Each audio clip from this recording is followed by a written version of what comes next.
Yo, yo, yo. Let's see, is that working?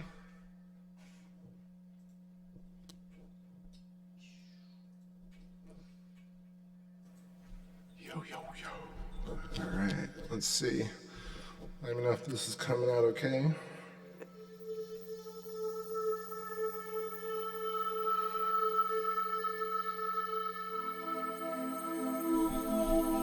Trying something a little different tonight.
Sweet. All right, welcome back to a Moon TV session. It's been a long time. April 28th day, I believe, Saturday.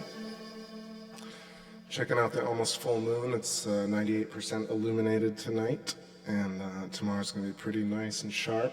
I think, I don't know, the skies have been getting better. It was a little bit weird for a while. Lots of atmospheric turbulence. I'm not sure if anybody who scopes has been noticing some pretty bad aberration, but I have. Anyway, hope everyone's doing well tonight. Got 25 people in the room. I'm trying out the keyboard tonight. I finally set it up properly so I can play it while I stream. Total newbie stuff.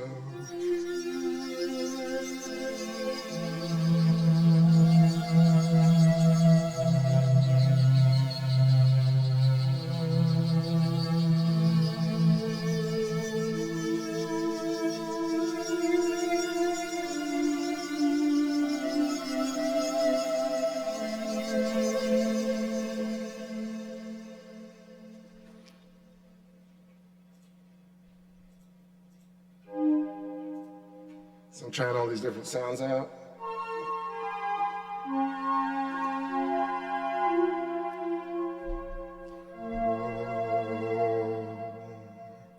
I'm trying,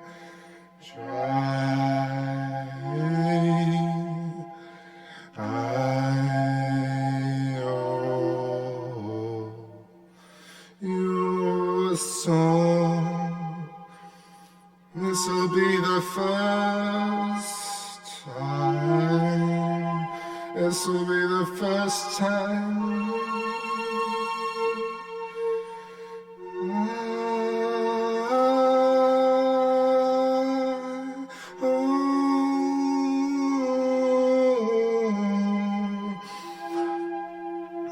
It's kind of different ad-libbing on the keyboard. Pretty rough right here. Feels good though, it's cool, it's different. Always gotta try some new stuff, get out of your comfort zone. Ooh, if it's total rubbish, let me know.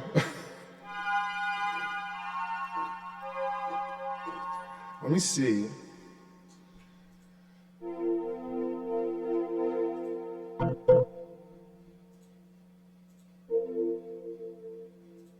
See if I can't do a cover of myself. Set this one straight.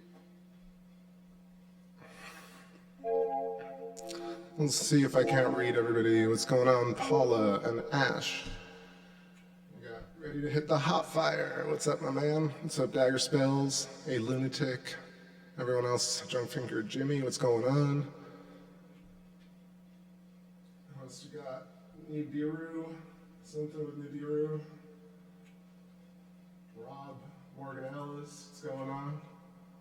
Douglas Perry, how's it going? Alright, I'm gonna see, let's see, what is it?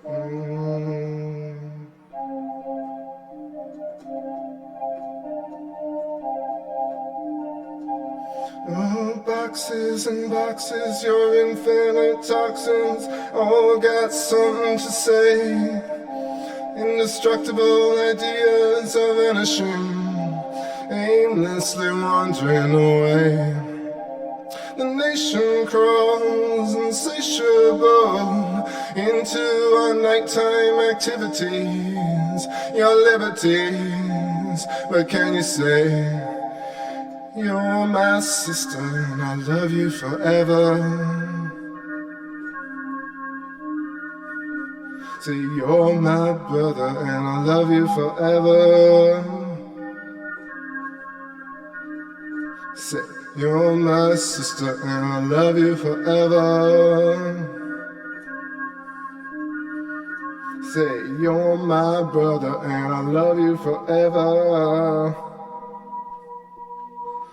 Love you for I recall I knew the sun, the elements of fallen graces. Look out, all we love is from the one, the healing run, body racing. Won't you tell me what you like? You got so much love for you, and I got to say, you're my sister and I love you forever.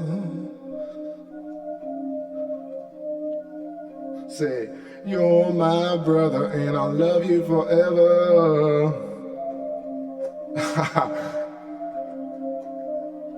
Say, you're my brother and I love you forever. Say, you're my sister and I love you forever. And crash. All right, that was a try. What's this?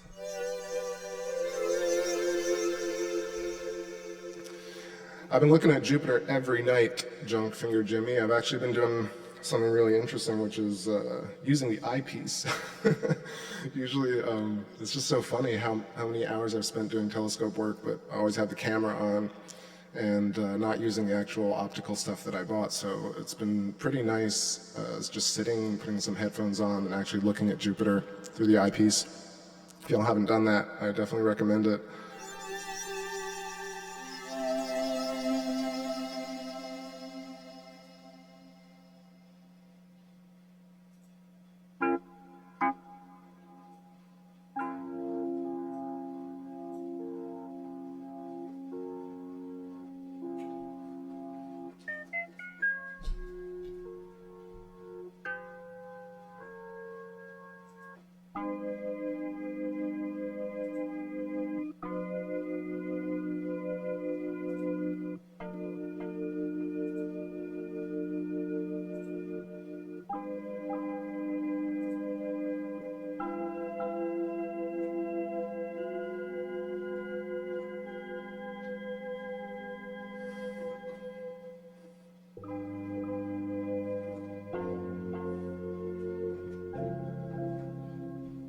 Sounds kind of nice. Am I going to be on all night? No, I don't think all night, but maybe a little bit, maybe an hour or two. Do I know any Prince songs? No, and also, man, I've been trying to not really do covers because of all the copyright BS.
You play the keys, you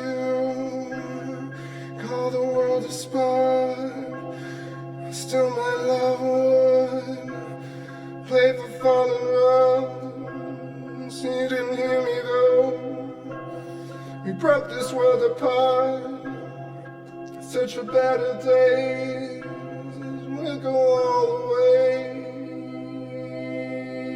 I'm captain of the stars,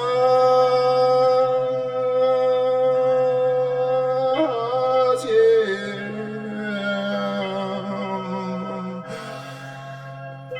I'm captain of the stars,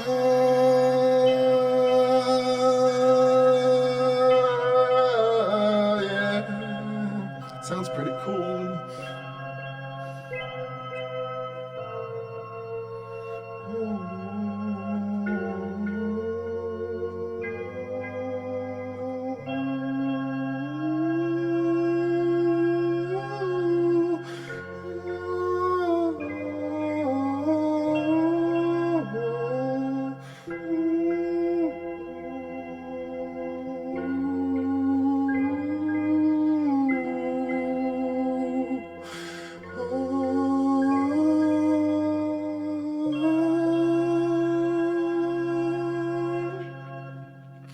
Yo, shout outs to you, Douglas Perry. Have my niece here with me, and we both like listening to your music. Thank you so much, man. I really appreciate that.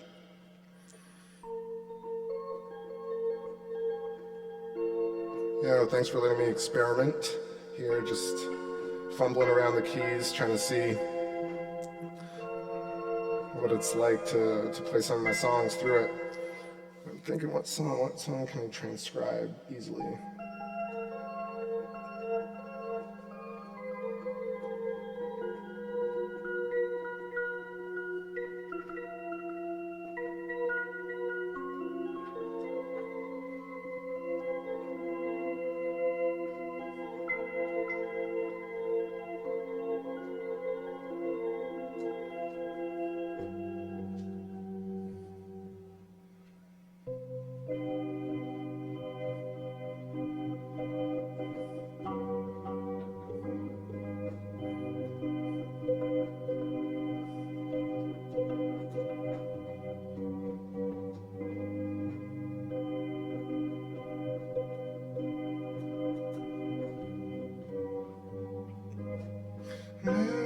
Bruised in the middle of your forest clear. I clearly never felt this motherfucking supernatural cadence of my intoxicated mind. I drown in your eyes, the iris of night. Fearful yet deserted, cold yet oh so hot. Soon to save my fear, leave my boundless heart. Illuminate me, quick as fire. Burn the ember, then just douse my heart. I can't take it. Oh, my mind can't shake it. My hands are so one road. Oh, your life is a one road. I can't take it.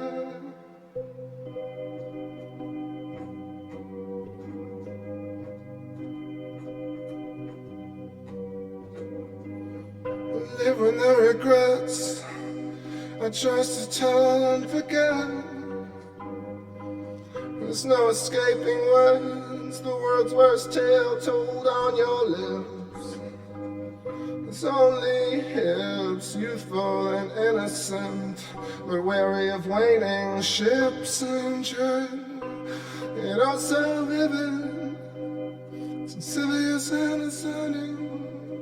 Oh, she's loving off the heart.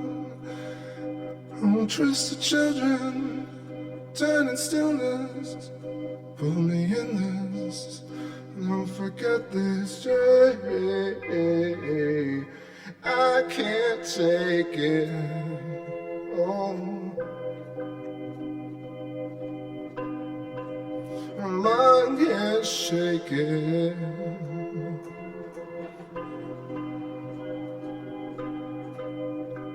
But I can't take it. Oh, I can't take it. Oh.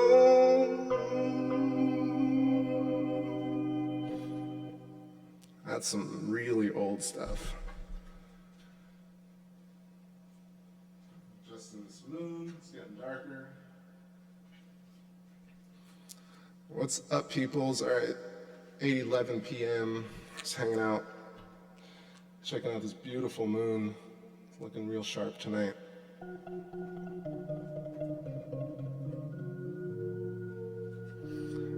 All right, I'm gonna try something even more different, guys. I'm gonna play some acoustic guitar. Let's see, that's a first. Be right back.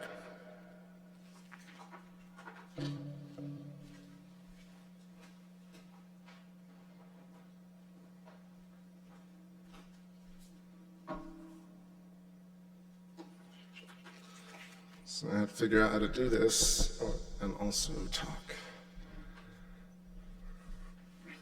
Now let me know if this is coming out okay.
All right, that's all right.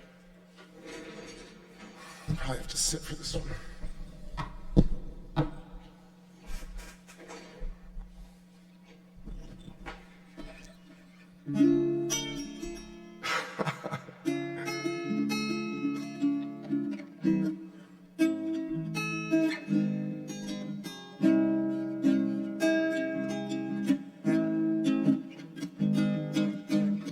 Exactly unplugged.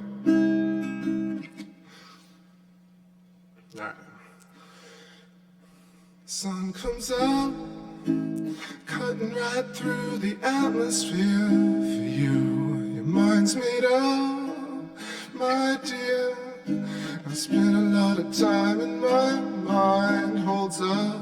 Mysterious situations come to you, and I hold up my gills and step into the surface, yo. Oh, white wizard, into the darkness you break. Fly, young sweetheart, and cast all those shadows away. Go, white wizard, into the blackness you drake. Fly, young soldier, in the hopes of the shadows vibrate.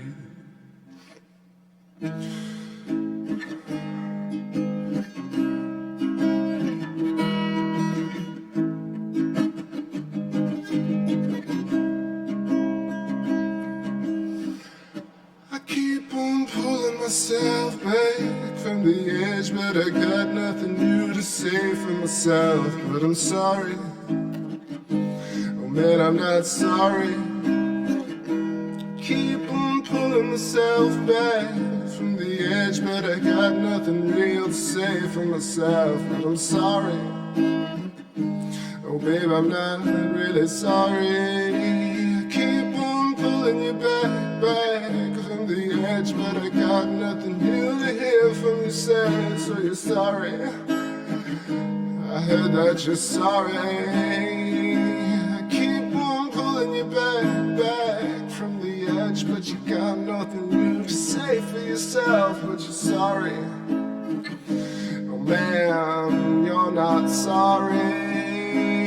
Ooh, white wizard, into the blackness we drave. Fly, young sweetheart, and cast all my shadows away. Go, white wizard, into the blackness we drave.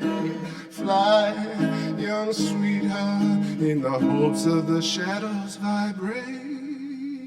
I'm still warmed up, vibrate, or something like that. Ooh, yeah.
Hey, what's up there, Mary? How you doing? Genghis Khan says, dang dude, props, you can jam. Thank you so much. What's up, Deborah? How you doing? Vision is scary. Okay, Moon stopped recording. I was in that zone for a second. Oh, it's mighty crispy. Look at that.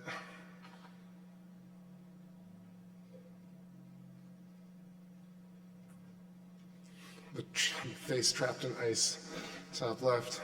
All right. Authentic Max says, guys, anyone here who's struggling to stop smoking cigarettes raises his hand. I don't know, it's always tough.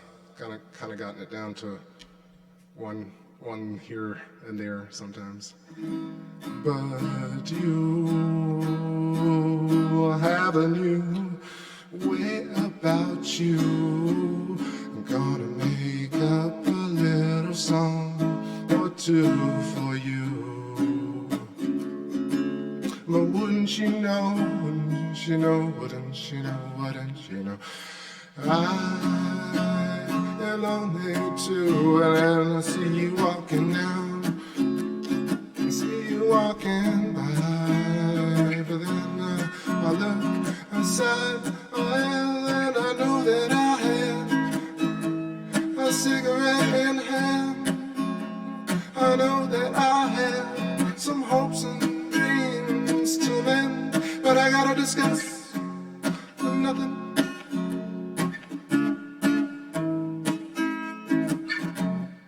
Gotta discuss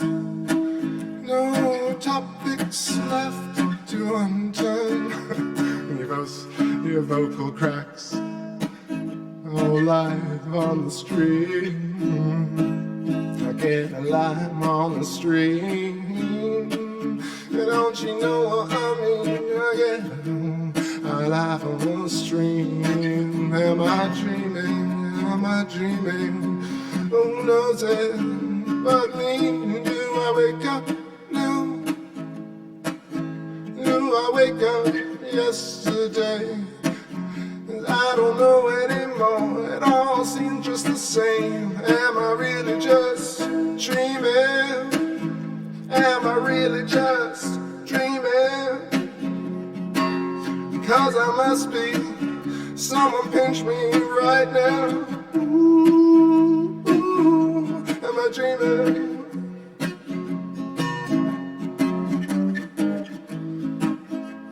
But I'm not a quitter, she said. And she dropped a little sensitive right my way. I'm not a quitter, I said, just look around. I'm singing that song again. I'm not a quitter, she said. I live my life right, I live it till I'm dead. But the weight that leaves me now, it only live it just if you don't know how. But am I dreaming? Baby, tell me, am I dreaming? Ooh, am I dreaming now? Tell me if I'm dreaming. Tell me if I'm dreaming. I know I gotta wake up again. Tomorrow just won't be my friend. I'm channeling some doo-wop vibes. I hope you're all getting real high tonight under these moonlight skies. I hope the weather's good over there. Clear skies to the rest of you. I got nothing left to say or do. Oh, the rhythm is a blast for sometimes.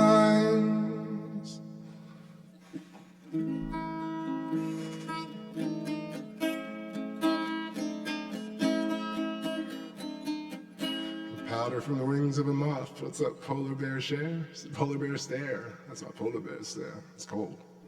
It's cold, cold. See you awake in Alabama. Hey, hey, hey, hey. Just messing around with this acoustic. Let me know if the levels are all right.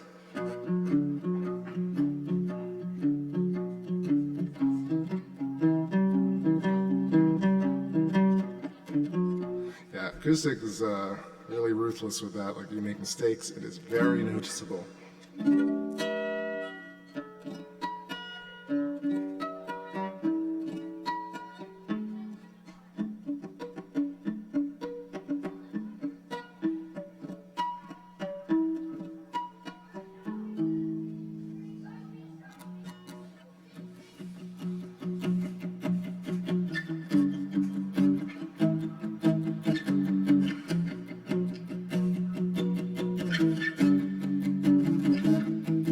What's up there, Fantasy?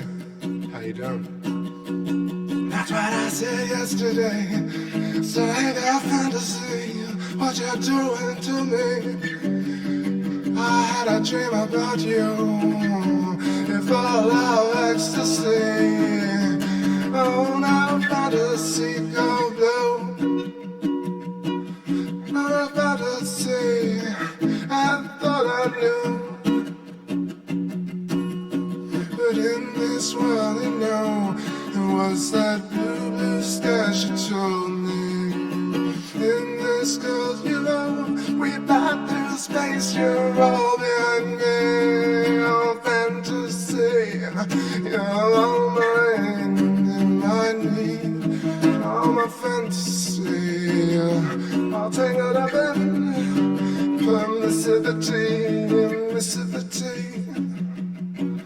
I miss no TV. I miss everything about you.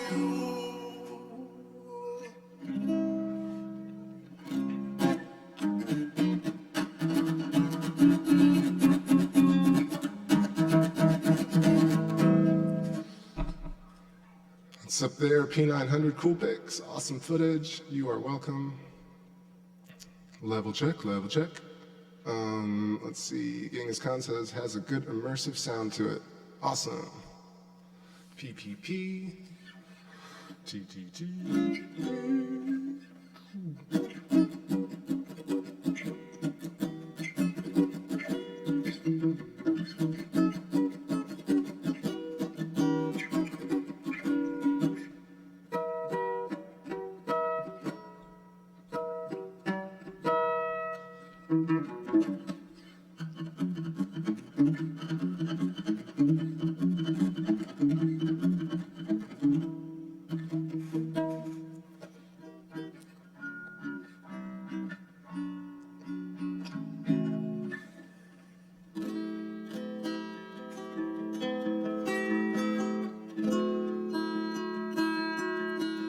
The buzzing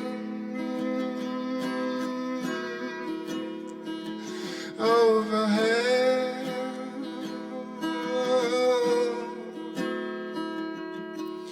I can't believe this is how it is.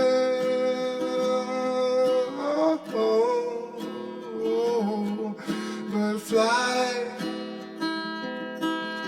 on forever,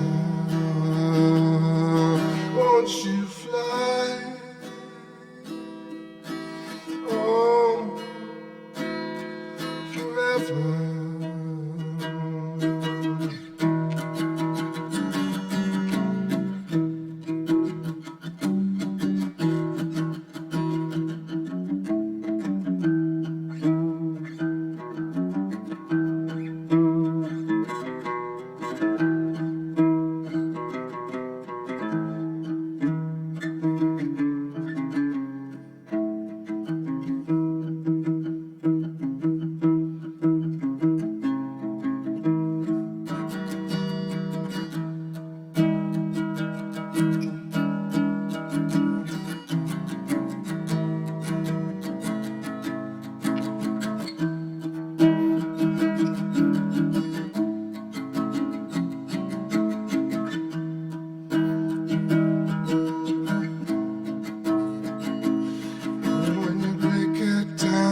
Sounds so reasonable. When you leave your home, you know you got no reason to, but you gotta carve out some kind of identity.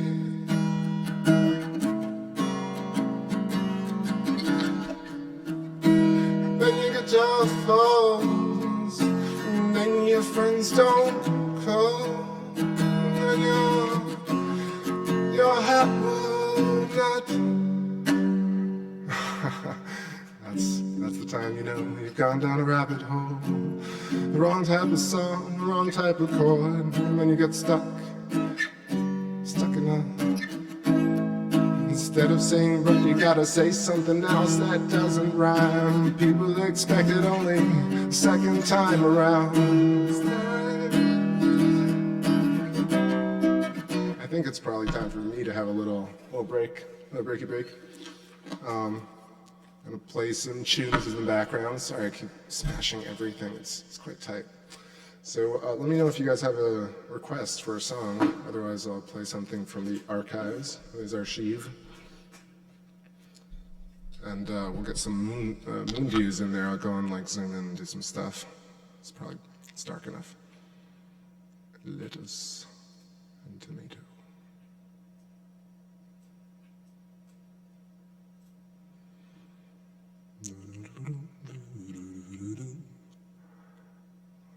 C'est quoi ça? Peut-être cette chanson ici. Peut-être ça. Peut-être ça. Je pense ça. Allez.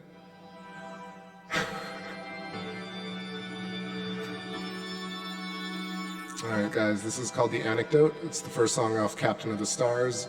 If you guys like the music you're listening to, this is all stuff that I make up.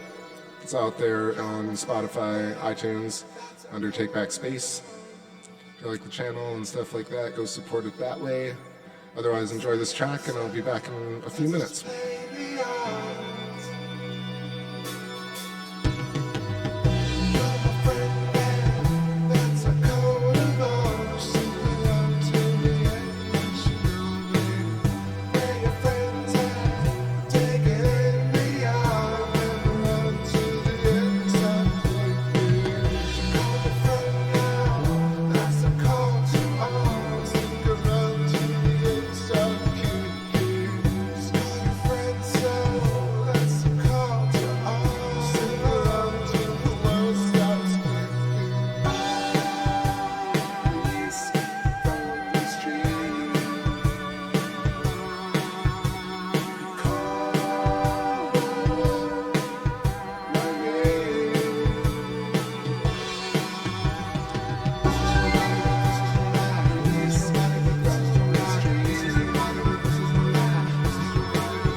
swept you up. You married your high school love. Man, you want some kids.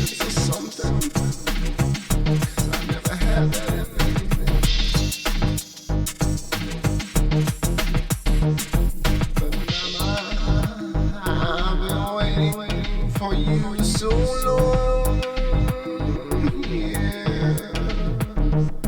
You traveled across the seas for me, and then you left me crawling on Amsterdam beaches, waiting on the hotel floor for you.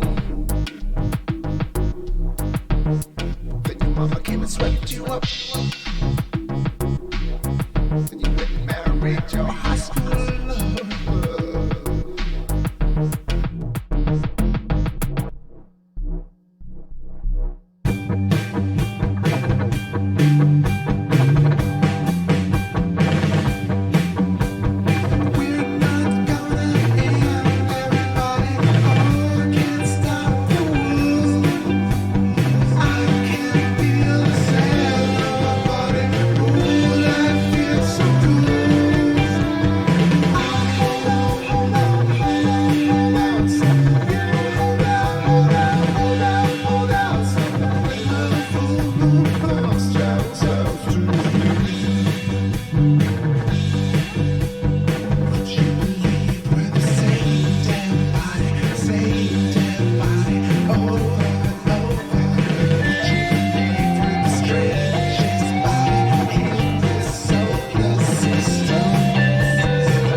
Flip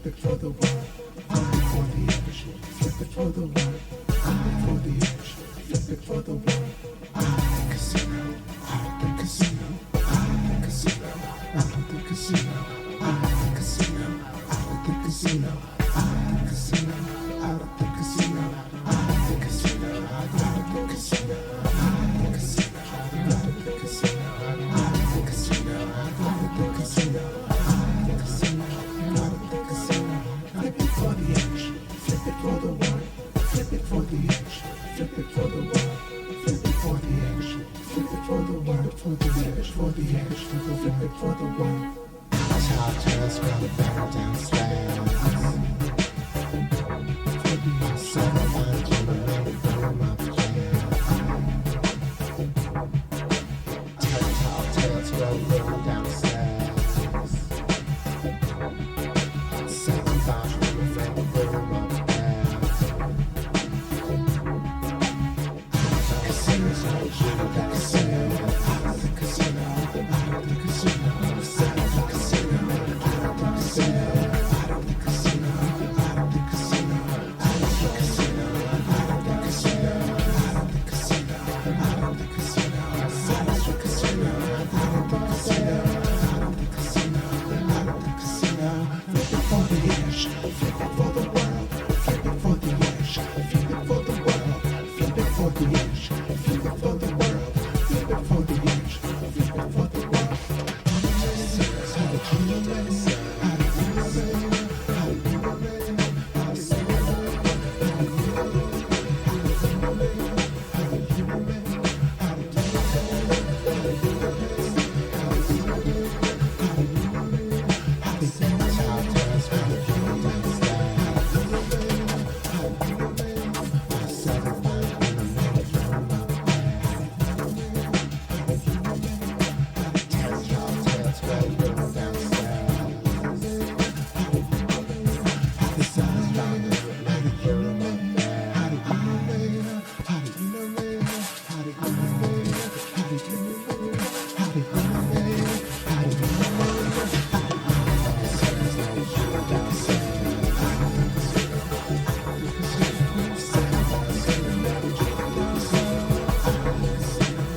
Sorry, that was a little abrupt. Sorry about that.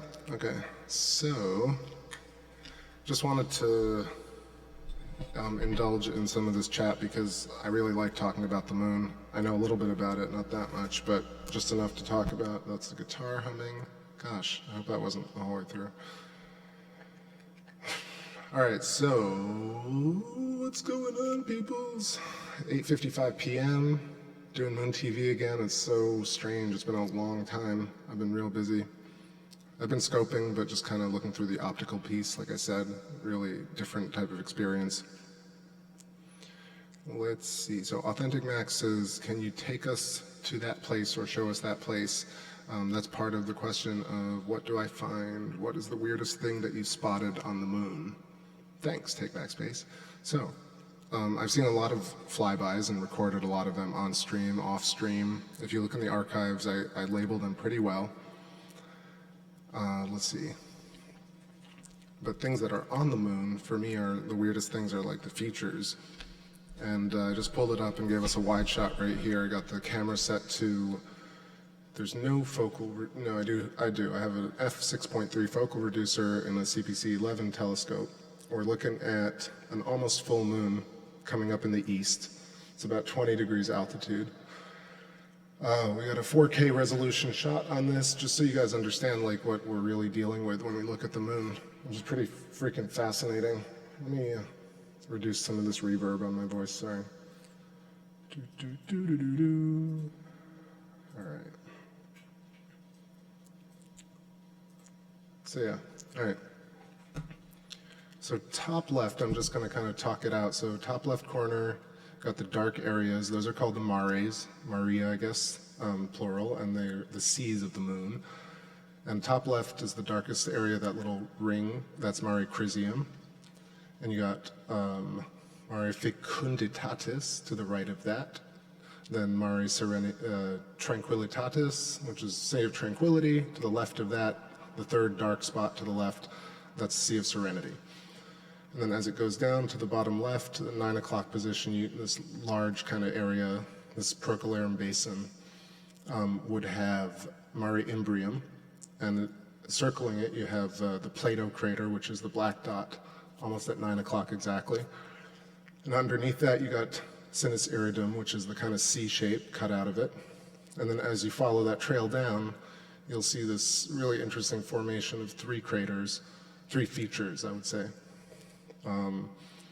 Bottom left, like the 7:30, 8 o'clock, is Aristarchus, is the one I was talking about in the chat. And then top right and to the right of that, you have Copernicus above it, and then Kepler underneath it.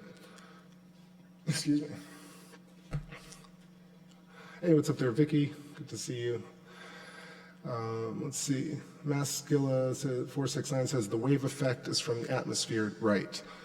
So I've been having some really interesting atmospheric turbulence. I've been doing astronomy for maybe 3 years now, 4 years, and this past 4 months has been the worst for me in terms of seeing nights that look super crisp and look like they should be really clear end up having this really warbly, like warping effect. And so it could be the jet stream, it could be, you know, atmospheric magnetics, planetary magnetics, interactions. Some of you know probably I follow the electric universe, plasma cosmology. I think there are a lot of reasons that that could be happening. The interaction between planets, the interaction between the moon and the earth and the sun system. So let's see. So I was talking about that area at the bottom left corner where we have three really interesting features. I'll zoom in on those in a moment.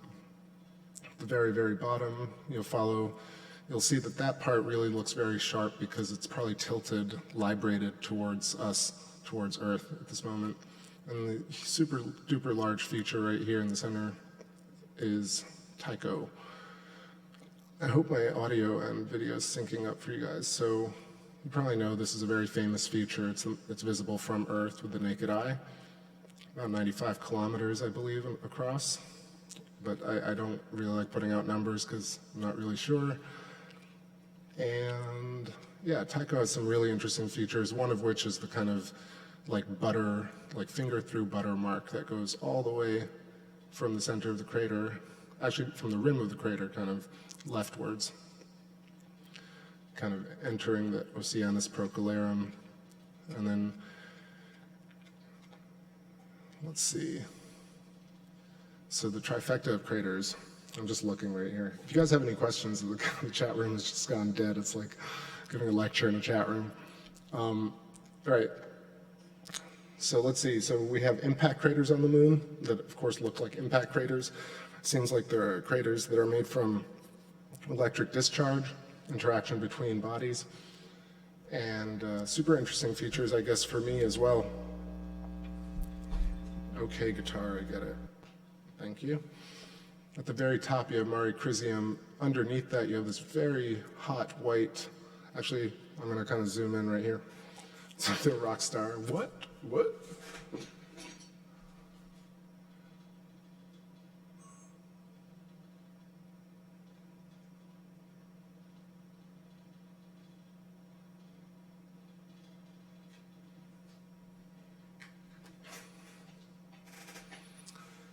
Maskillis is where did the US explode the nuke on the moon? So apparently, and there's not really great footage of it, it's at one of the poles, and I believe it's at the South Pole, so at the complete opposite part of where I'm facing right now. So right now I have it on the what looks to be the north side, but of course the moon rotates as it goes across the sky. And we are looking at, dead center of the screen is Mare Crisium, which is a really large, dark enclosed area called the mare, a sea of some sort, and it's smoother than the surrounding areas because apparently it's a basin that was filled with magma at some point and cooled off. So you have a different type of surface. It's titanium rich and has a different, signature on the spectrum. But underneath that, this is one of the very interesting features that I find fascinating. It is called Proclus, Proclus, and it looks like an asteroid, which is a type of star. 3 sharp points, and you can see a faint kind of secondary layer of ejecta, is what they call it.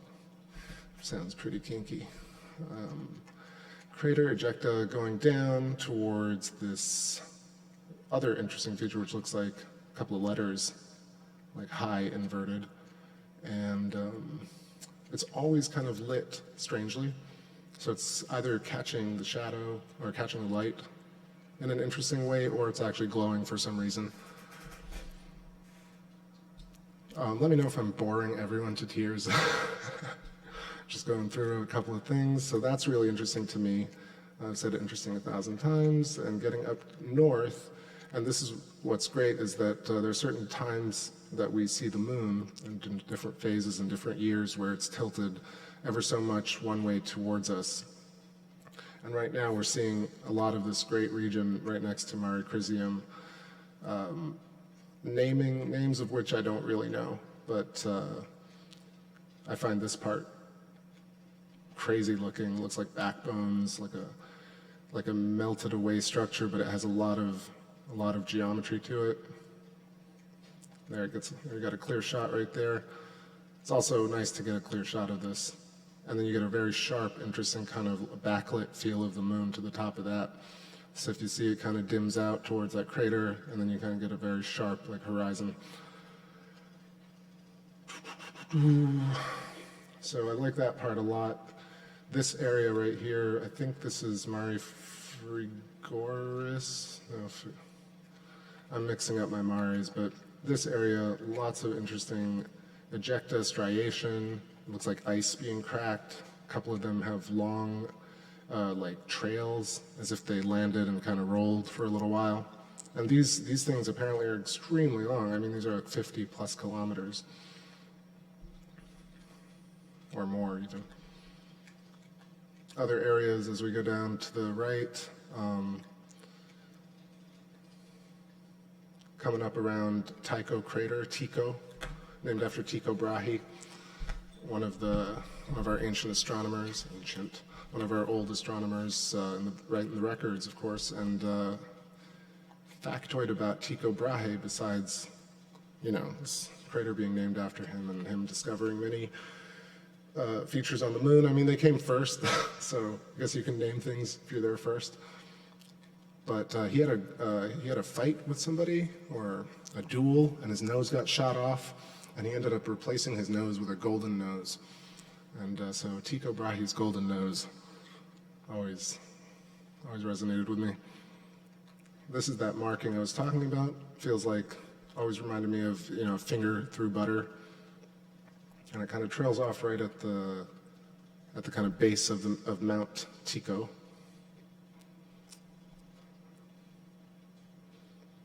That's one of the features. So I'm essentially going through all the stuff that intrigues me about the moon that looks out of the ordinary and massive. I mean, this is a massive feature. So something must have rolled or melted, or who the hell knows? It's huge. If the numbers are correct, it's something like 500 to 700 kilometers long, maybe more. So this thing rolled after it hit Tycho, or before, or or it hit and then it melted down, you know, to the left, back and to the left. All right, you got really cool lettering right here, which sometimes I kind of forget these parts of the moon, but this is like super fascinating. Where are we? I'm checking the chat room. Is the moon crystalline? I don't know if it's crystalline. It actually definitely feels dirty, like dirt and types of metals and iron ore and stuff like that. Kush, kush, kush. Moon looks like it's a rock, yes. How long ago was Tycho crater formed and from what? I really can't answer that, you know, because we don't really know. It's speculated that a giant meteor impact created this. But for me, it has so many signs of, you know, massive interplanetary discharge type event, like an explosion that happened, because, you know, the object that must have caused this must have been incredibly huge and would have left ejecta. I mean, like actually remnants and rubble, I guess. I guess a lot of it could be pulverized, but still something that size that we can see from Earth, 100 kilometers across, must have left insane amounts of rubble that you just don't see over here. You also see striations, Lichtenberg patterns, interesting like noise shapes. And then down to the left, you get this really intriguing pattern. So telling you when and how it happened is something that I can't do, sorry. Let's see. Now let's get to this area, my golden triangle that I call it. It's unofficially called that for me. But we got Copernicus crater right here, which is much more distinct in terms of its electrical scarification. This is one of those very particular, not tendrils, but Lichtenberg patterns coming off the sides.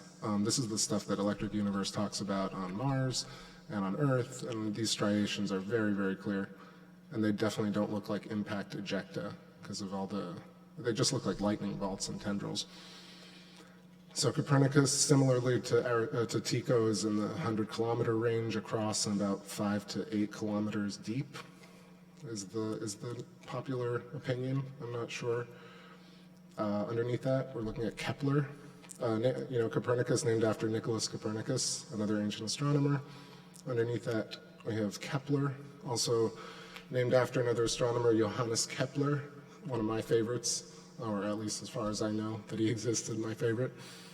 He wrote this incredible book called, or started to write this diary called Somnium, and it's in the 1600s, and you can find it online, little pieces of it. It's a dream about visiting, I think, Tycho Brahe, and then he goes to this place where they travel to the the cars pass. So we're looking at Kepler right here. So Johannes Kepler writes this book, Somnium, and goes to, in the book, he goes to visit Tycho Brahe and talks about all this stuff, and then talks about these people who know how to get to the moon through this elevator type system. Note this is 1600s. Elevator system where they wrap you into a ball, they curl you into a ball, and they shoot you to the moon during certain eclipses. And they meet these, and it's called Lavania, and and the vulva and the pre-vulva. Very, very interesting to listen to. Let's see the chat. Let's check it out. Plasma discharge, right? Very quiet. Also looks like talking about Copernicus, looks like the pupil and iris of an eye. Yeah, that makes a lot of sense because essentially the symmetry of electricity in the ether will create these types of discharge patterns. You know, this is what everything is built on. So it doesn't really shock me that, you know, not in a depressing way. It's like incredible that this is, you know, symmetrical with our natural body formation. So we're, you know, ultimately space is us. So we're right here at Kepler, and Kepler also has these markings that look like discharge. Again, you know, it's not very large, but it's in the 40 to 50 kilometer diameter. And then this is probably the most interesting feature on the moon for me. Just checking the chat room real quick. Masculine, just had to miss Earth. It's an entrance. Ian Fenna says, great to see you back. Please take a good look at the Mares, not flat surfaces. Ejector. Cool, cool, cool. Love your channel. Also a fellow user, love from the UK. Cheers, mate. Thank you so much for the comment. And right on. So just to kind of get my dry mouth going. So we're here at Aristarchus. Aristarchus Plateau is the trapezoidal feature, the kind of geometric, like dark square-like shape that, I mean, essentially it looks kind of square, that is wrapped around a sphere, so it looks like a trapezoid at this point, but a trapezoid or a parallelogram. And at the top right corner of this feature, you have Aristarchus crater, the very hot white spot, which apparently it does off-gas. They do talk about the moon not having an atmosphere, you know, in the general kind of publications, but in fact the moon does have a very small atmosphere, and it does affect the visuals that we see fly by. Got a little birdie. So I bet my bottom dollar, I bet that Aristarchus probably off-gases something like xenon and or radon or one of the noble gases, and creates these kind of like fuzzy, bright, you know, shimmery features because the sunlight is hitting it. Look at that jet stream right across Aristarchus as I'm talking about it.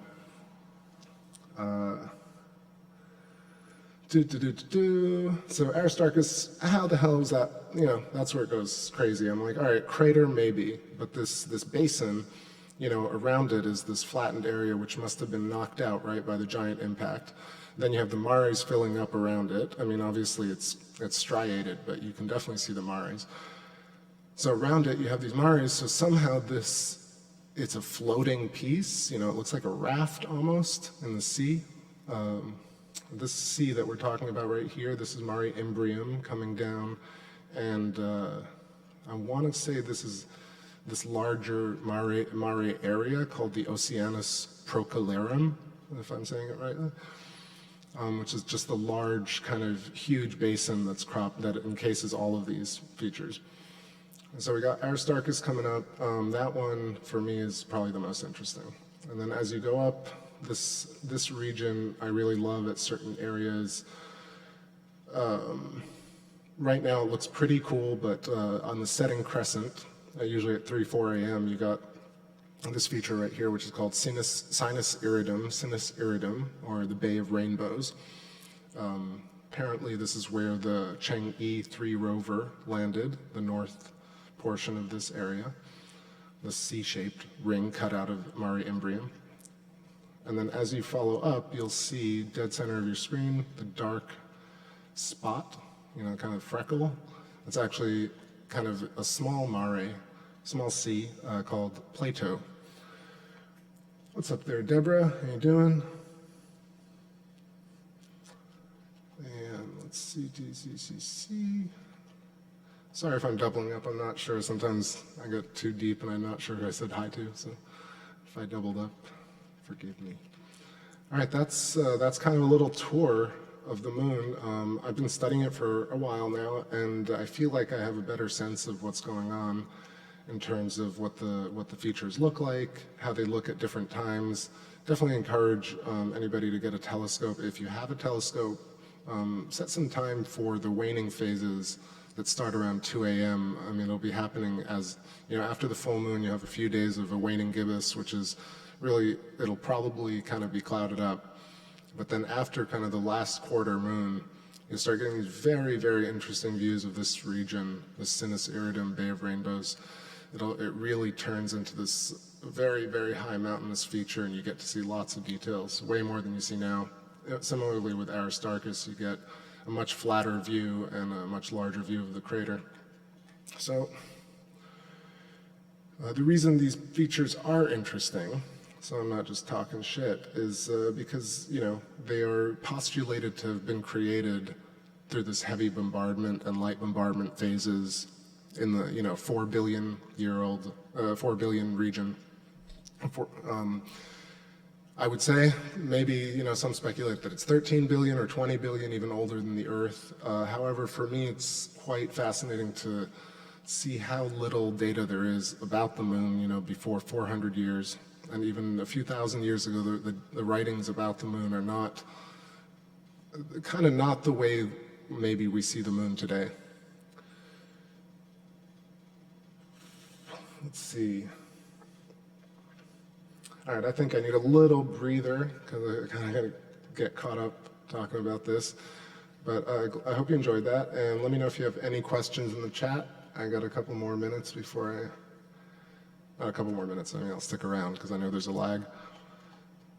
So just panning around here. This is what we got on the screen is Serenity and Tranquility. This is where apparently the Apollo missions were landing, right around this middle portion and to the top.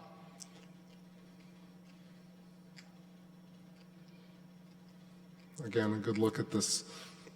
What always kind of just triggers Chinese characters or kanji to me when I look up at this area. So,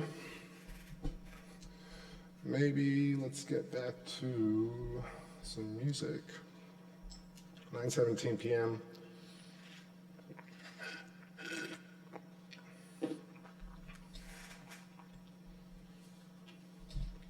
It was a wide shot.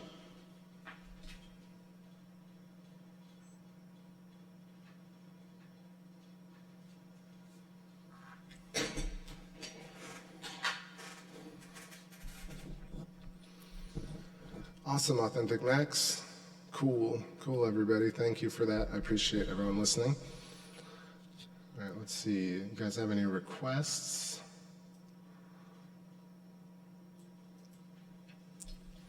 Deborah Sita says, why did they choose that area to land? Hinting at Apollo and Serenity and Tranquility. Well, they landed, or apparently landed, on a few different areas, and it was mostly because because the lunar day is apparently 28 Earth days long, and so they had to land in areas where they were able to stay in darkness, which would make sense. However, I'm still really hesitant about saying anything factual about all that. It's a great story. Who knows? Shanks.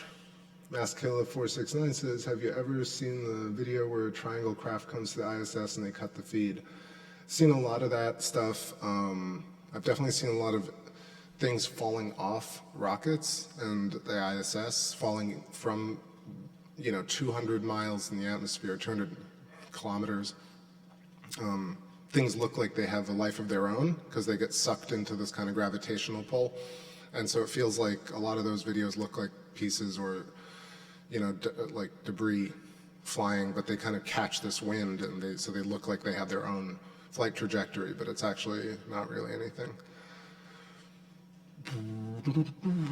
Junkfinger Jimmy, Authentic Max about the nuke spot. So the nuke spot for me also completely hard to tell because the video is one feed from Fox News maybe or some shit like that, and no impact video.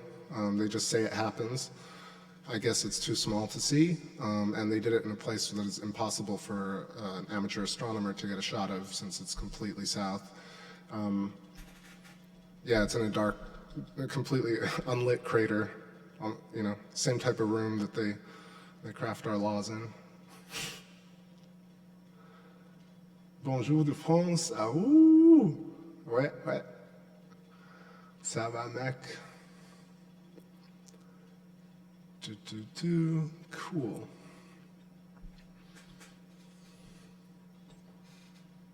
I think it's super important to know stuff about the moon, obviously, but I mean, I know maybe it sounds really silly, but for me, I was talking to a friend of mine. I was saying it's just like so ridiculous that we have these religions based on these imaginary beings.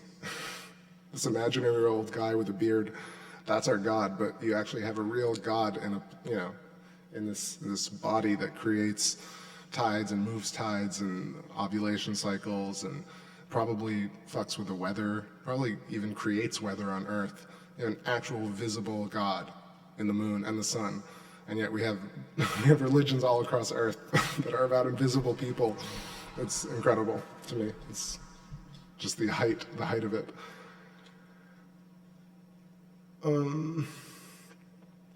Let's see. Authentic Max says, oh, okay, any towers? Yeah, so, you know, I said it earlier, but there are a lot of interesting features on the moon that look different and cast, you know, their proper shadows, I would say, like their long shadows at different phases of the moon. So for me, you know, it's about different, I truly love the 23% waning crescent. So it's not a super thin, but not a super fat crescent moon at like 3-4 in the morning gets you some crazy towers, if you want to see towers and bases and stuff like, you know, what look like bases. So, you know, when we look at the moon at this phase, the parts that I showed you to me stand out the most, like this area at the very top near Mare Crisium to me looks very interesting. Not a lot of explanations for how that occurred. This whole area, I know what I was talking about. I was actually going to do something. So this whole area, bottom left corner, where it has the 3 different features, this is the Oceanus Procellarum, so the large oceanic basin. Top left corner is Mare Imbrium, bottom left corner is Aristarchus again. So this entire area is that huge area that must have been knocked out by an impact of some sort, right? That's the apparent story. And then it somehow filled that basin, that whole area. I mean, we're talking about like if the moon is 2,100 kilometers across, let's say it's about 1,000 kilometers across, 1,000 kilometers squared, let's say. That's a massive amount of debris from the moon that is somewhere on Earth, right?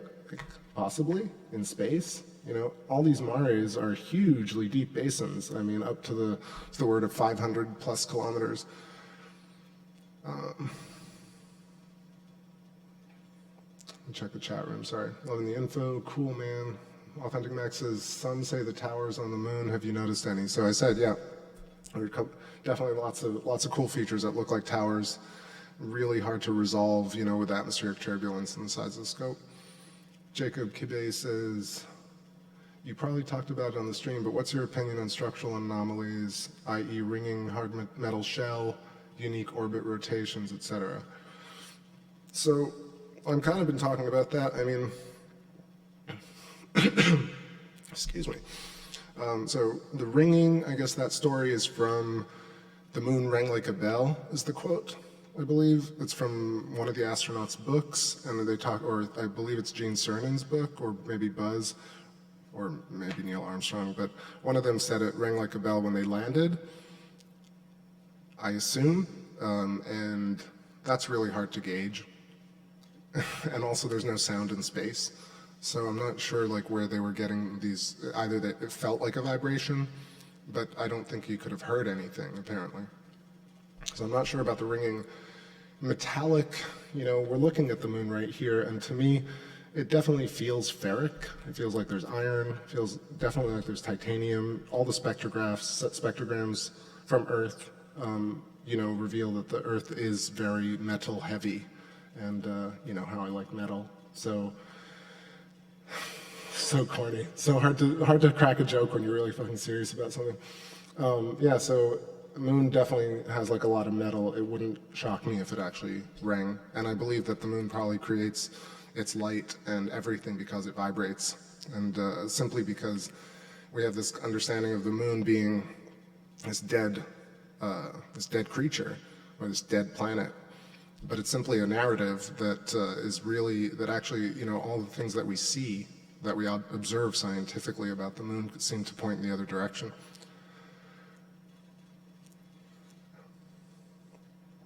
Unique orbit rotations, right? So definitely moon looks different at different phases, like I said, and that's something I think you have to watch for many years, kind of pay attention to it to really have any actual anything worthwhile to say about it. But I would tell you that yes, you have really incredible features that pop up at different times and different phases, and now over 3 or 4 years at different years. So it's called libration. Fatties. I would love to see NASA's response when disclosure finally happens.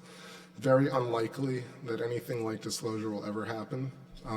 It has to stay undisclosed for it to do what it does. Jim Jones, it's a big honeydew. Yep, honey's do. Deborah, so you buy into planetoid crashing into Earth and the debris form the moon.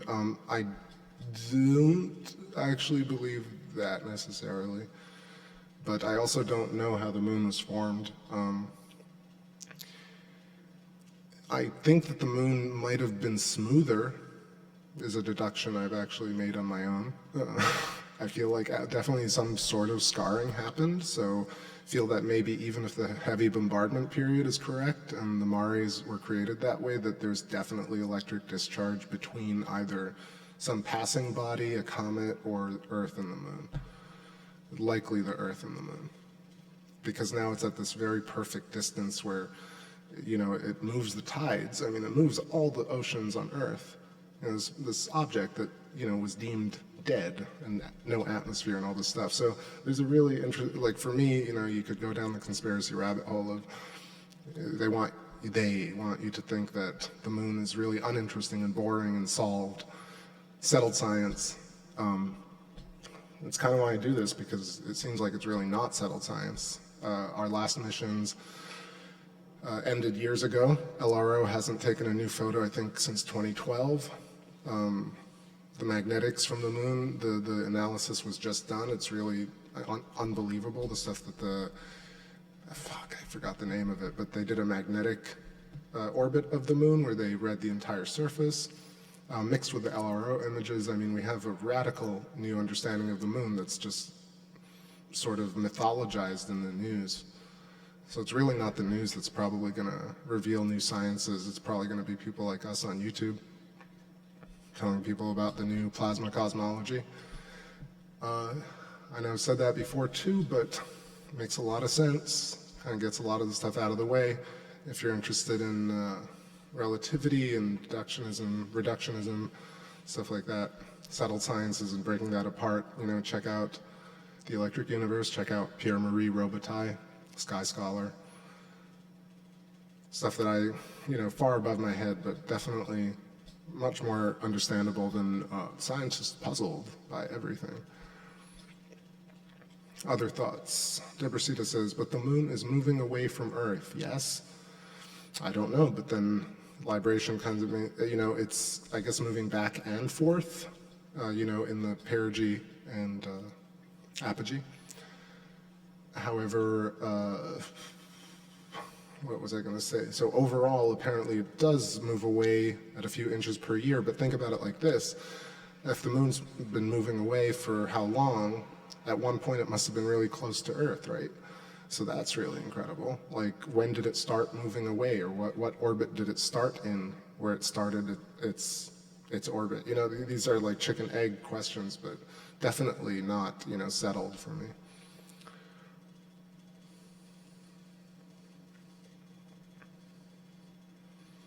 Authentic Max says, one more question. So the moon does not rotate right, that's why they call it the other side. No, so, sorry, not no, but the understanding is a little misrepresented. So we're looking at a full moon right here, and when you have a crescent moon or a waning moon, waxing moon, you have a dark side of the moon.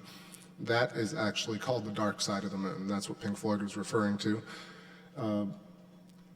Actually, no, I don't want to, I'm not going to put words into whatever hypnosis ideas, but, or what Floyd was talking about. They probably meant the far side of the moon, which is the other side of the moon. But the terminology that is that is agreed upon is that the dark portions of the moon that you can see from Earth, when you turn up the light, those are called the dark side of the moon. Back side of the moon that we don't see from Earth is called the far side, but we end up actually seeing via libration, because the moon kind of wobbles towards us and away from us. We see about 60 to some odd % of the moon over the course of, a few cycles. So ultimately we're not seeing, the full far side of the moon, but this portion right here at the top behind Mare Crisium is one of those portions that you don't see all the time during other phases, but now because it's tilted, you get to see that interesting area. Kind of almost all that whole top right corner is being tilted towards us, at least I believe so. That's different from the bottom area, which is being lit by the sun mostly, and that's why you get sharpness at the very bottom. But the top portion, yeah. Moon does rotate, yes, it does. I hear the Earth is fat. They are, we are. I'm not, I don't know. One more question. Okay, cool. I think that's good for now. Thanks for all the questions and for listening. Bet you in about 30 minutes we got some views of Jupiter. Shout out to y'all.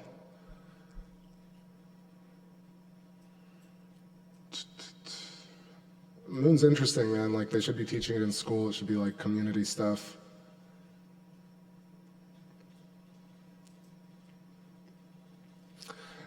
Mary asks a good question. I'll close it out with this. Can you see the moon in your scope when it's in its new phase? So, zoom in on that portion. Sure. Okay, I'll do that while I answer questions.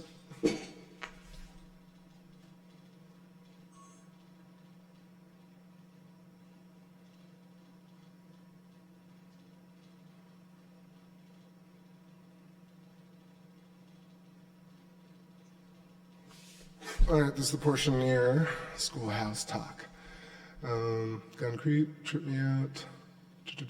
Okay, can you zoom in on that portion? That's done. So we're here near Mare Crisium on that portion, and I was answering Mary's question about, can you see the new phase of the moon? So that is something I've tried many times, but because the new moon is so close to the sun, and then it sets with the sun, it's nigh impossible to get like a shot of the new moon.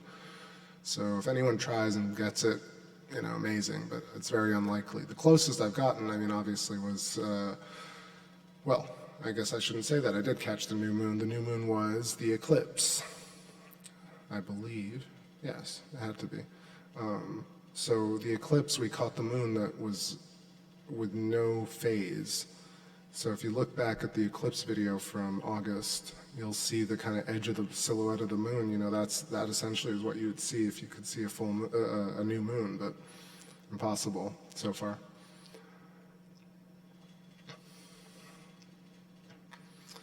Heck yeah! All right, I should be a teacher. Oh, I'm trying to just share, guys. Like we should. This is the stuff like we should be learning in preschool, not like just random shit. Like.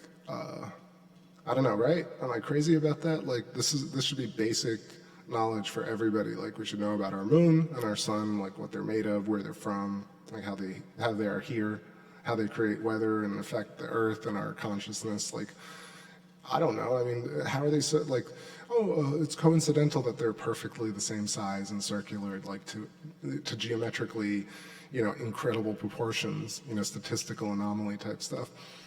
I don't know. I don't think it's just a coincidence. What's up, Mo P? How you doing? Black Lab loves your music. I love your Black Lab, wherever he is. I'm glad you're here tonight. Old lady from Massachusetts. Hi. Cool. All right, let's play a little, maybe mellow jam, up-tempo jam. I don't know. Let's see what I got. Also, before I forget, I know I play all my stuff here, and I've done covers in the past, but I've been discovering a lot of great old music that I'd like to recommend for y'all. If you haven't heard them before and you like kind of the 80s style stuff that I do, I've found a lot of great bands recently that I should have known about. I'm pretty late to that party. So, the Chameleons. The albums are called Script of the Bridge. And what does it all mean anyway? Those two albums, fantastic. The Sound, Propaganda, and any number of them. The Sound and the Chameleons are what I always wanted the Cure and Joy Division to be, but they are. They kind of really super under the radar. I guess some people might know about them, but for me and all my musical shit, I hadn't heard about the Chameleons. So check that out if you love it. I love great music, honest music, thoughtful music. And then I found this guy who sounds a lot like me. And his name is Manuel Gotsking, or Getsking. I can never say it right. I gotta find the pronunciation, but it's G-O with an umlaut, T-T-S-C-H-I-N-G. And it's like it's Ashra, A-S-H-R-A. So if you look up Ashra and Manuel Gotsking, you'll find this cat who's playing stuff from the 80s, early 80s, late 70s, and he sounds like I sound like him, obviously. But he is my brethren, guitar kind of jammy type. It just sounds like it's trippy listening to him because it sounds like I'm playing on that. So Chameleons, Manuel Gotsking, The Sound. For you weirdos out there, Yellow Magic Orchestra, YMO. Any album, because they're all weird. If you like it, you're gonna love it. If you hate it, you're gonna freaking hate it. But YMO. And who else? Who else can I give you right now so I'm not overloading it? But that's a lot. So if you like that, Chameleons, The Sound, YMO, and Manuel Gotsking or Ashra. Hope you guys enjoy that. I'm gonna play something off of my stuff right now. This is called Formidable Opponent, and then Game of Life. No, Formidable Opponent, and then Syncopated Television. Let's go. All right, guys, I'll be back in a few minutes. I'll take a little sitter outside.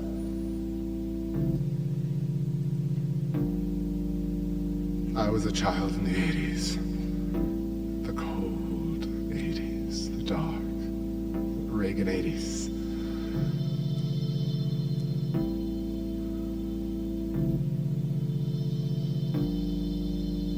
Hell yeah, thanks Mo. I appreciate that. I'm trying to do what I can. Globus Hysterica says, oddly enough, been listening to a lot of Manuel Gotsking lately. Yeah, man, such cool stuff. Really dig that guy. I mean, I kind of heard it in the passing, but some of his stuff is just so reminiscent. Just float. All right, yo. Face the stormy weather. Yeah. All I know is you better look out for me. When you float, you're falling like a feather. And everyone who knows you knows you knows you knows you knows you best. When you float, the storm is coming, baby. And everyone who knows you knows you knows you knows you knows you best. When you float, formidable opponent, angry crackpot, formidable opponent, dangerous lecture, formidable opponent,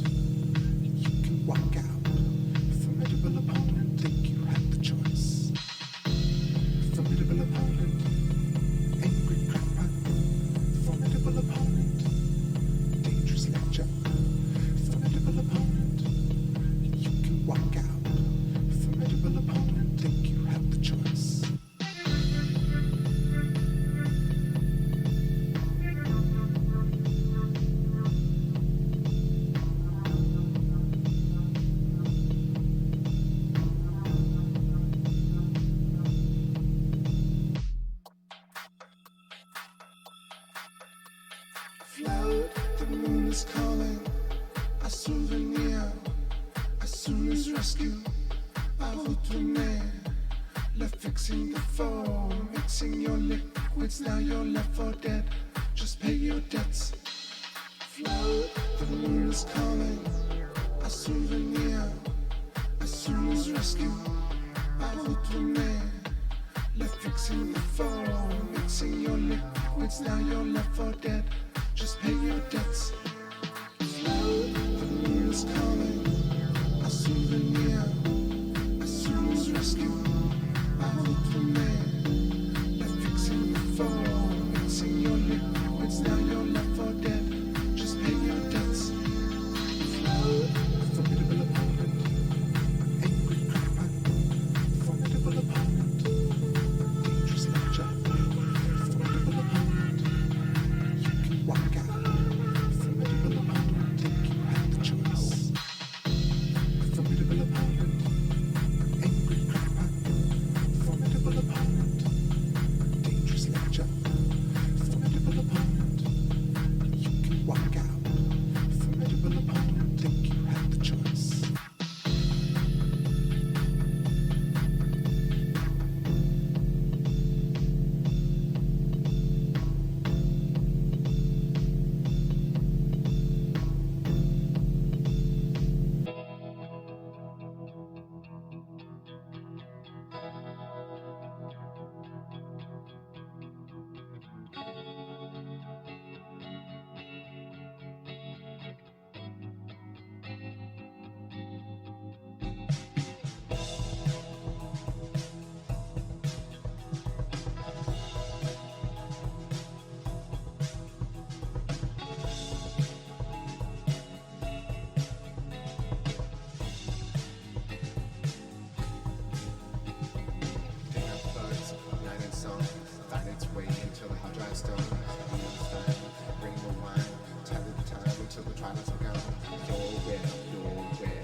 Yeah, that's not a song. That ain't a song. What happened? All right, there you go. Had to plug in that electric. Got a little sweet shot of the moon right here. Streaming for a couple hours. Got some haze in the air, haze in the air. Haze, gotta open up that vocal area of my throat. Gotta get real deep over here. Saturday night, you know we got no fear, people. Enchanting the world, no. And that's the shape of the world. Whoa, who cares about it when we got each other? It's always good when you got each other.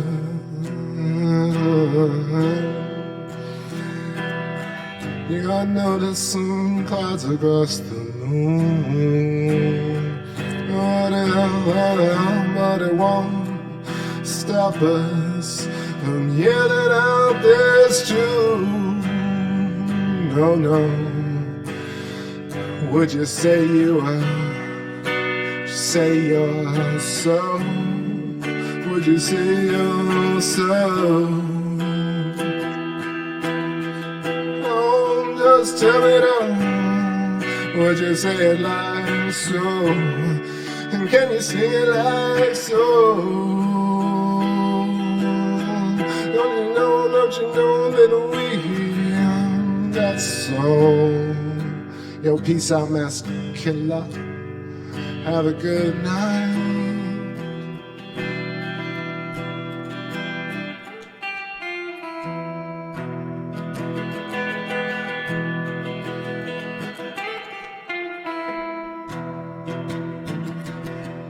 messing around with this earlier, some like G7 type chord, you know, and then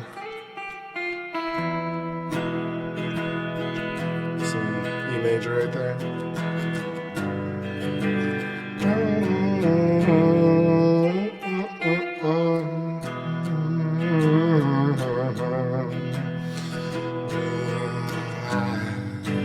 Drift across the Rubicon of soul.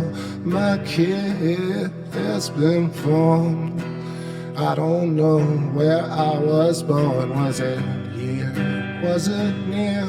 Was it on the face of fear? I don't know where I was born. Doesn't matter anymore. Planetary society's got no place for kids like you and me. They ostracize, belittle, and they try my patience with their giant budgets. They tried my little mind, broke my little hind leg when I was 5. I asked somebody, oh, I asked somebody about God. What did they know? But then you struck me down like bloody hands. Don't waste me again. And then I found my head. What would you do with the truth if you?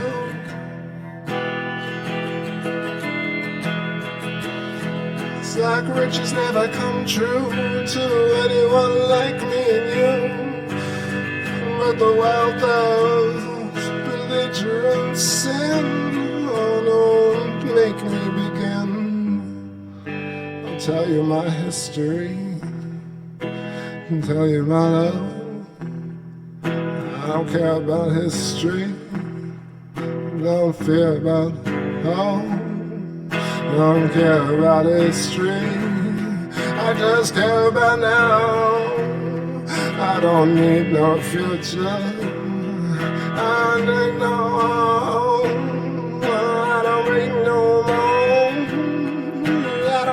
No home. I don't feel nobody else will know.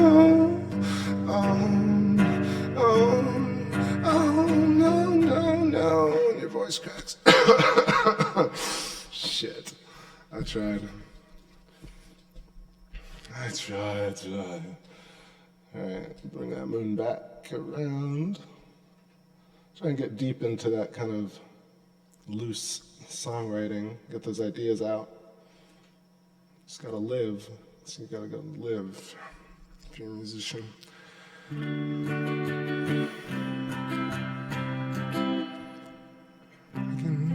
I can tell by your eyeball that you're human too.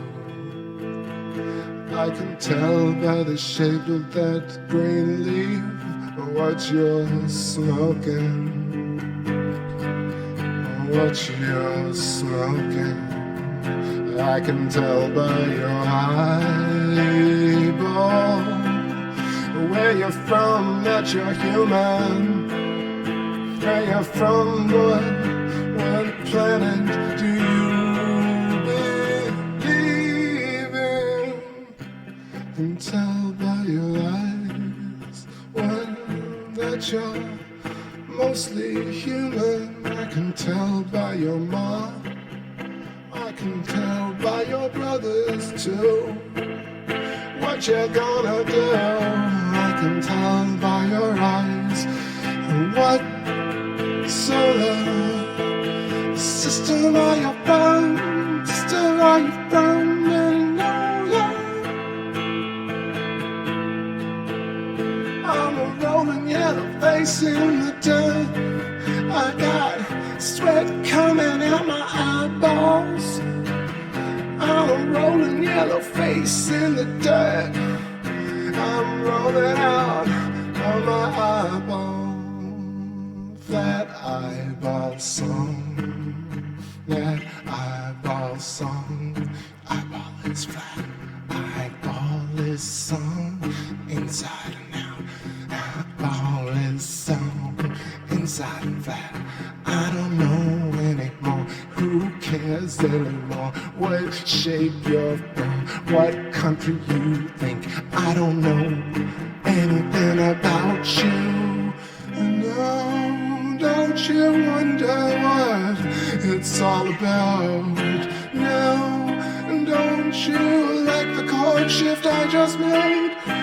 No, don't you know how it reminds you of experimental bands from the 60s who were taking lots of drugs, but I'm not on any now.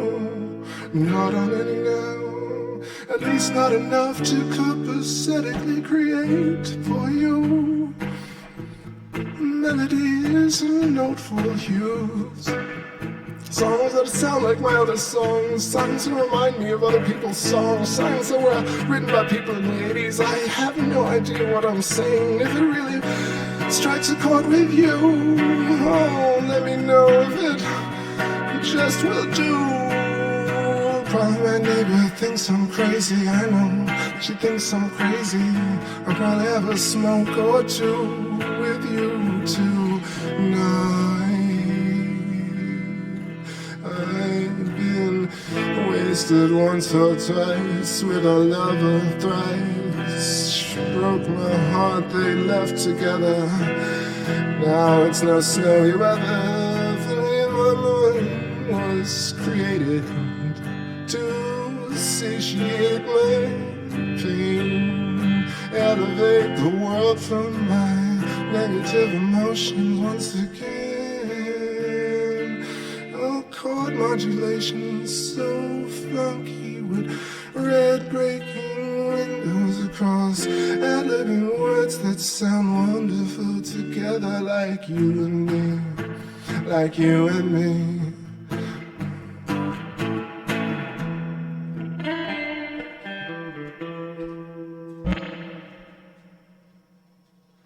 So we're probably gonna lose the moon real soon. And then maybe some Jupiter, maybe? Going 2 hours deep tonight is a long show. But thanks for hanging out, everybody. Good to see you, Space Fam. Anybody want to give me a chat room ad-lib trigger?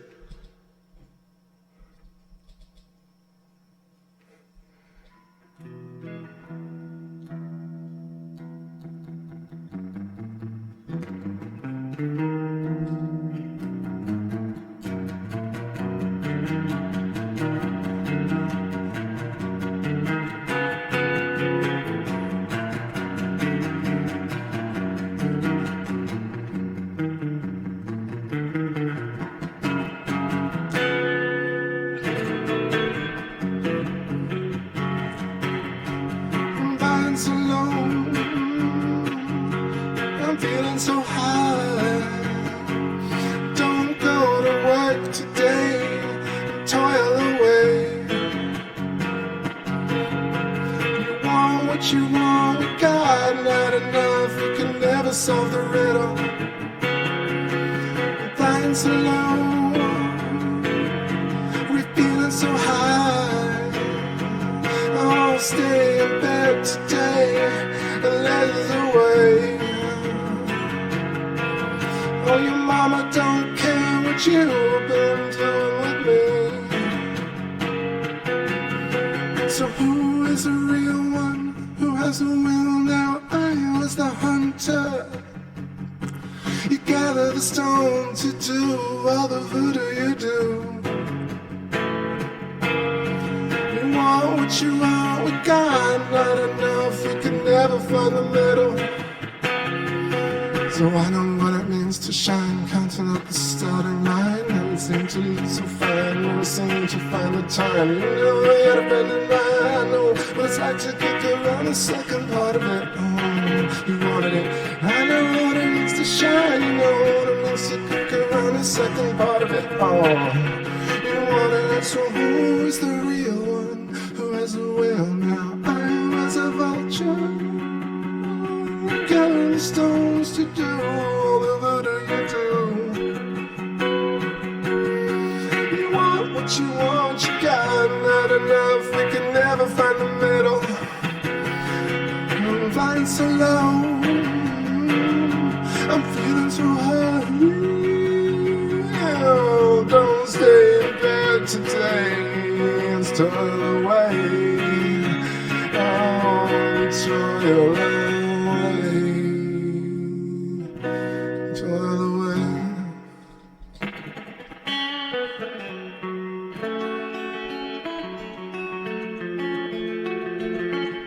Somehow if you play a minor chord in the 5th position, you're gonna end up playing Stairway to Heaven. Rabbit who knows all the tales that were told, and she's buying a subscription to DirecTV.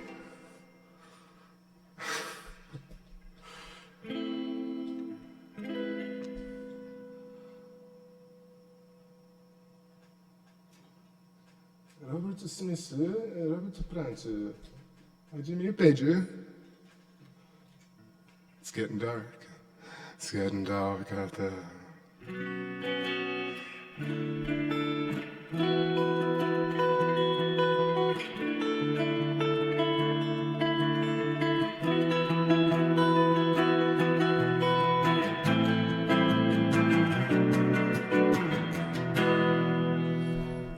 What if I do some guitar jammy jams and rest my voice for a moment? A moment. You guys ready for some solos? It's a little loud, isn't it? All right.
Ooh, that was fun.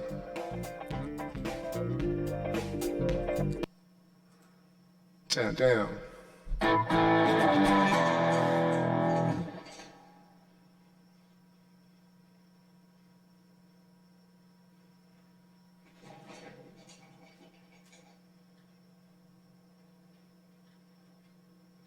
Sorry about that. We still have a little moon left.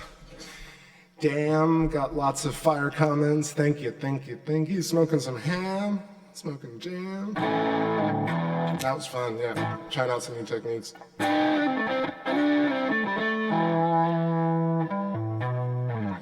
Trying to make tapping not sound too cheesy.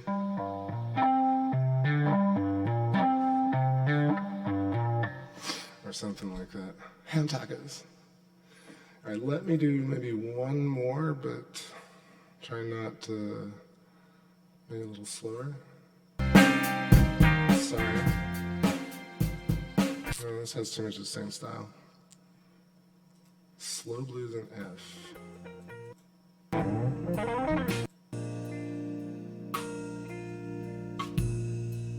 All right, let's try this out.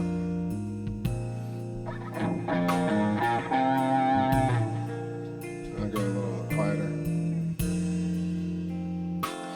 I done lost myself on that dark blue road to the moon.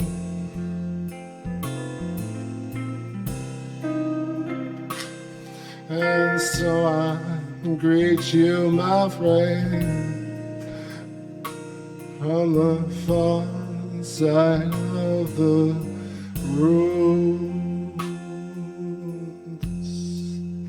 Oh damn it, I was smoking jam so new.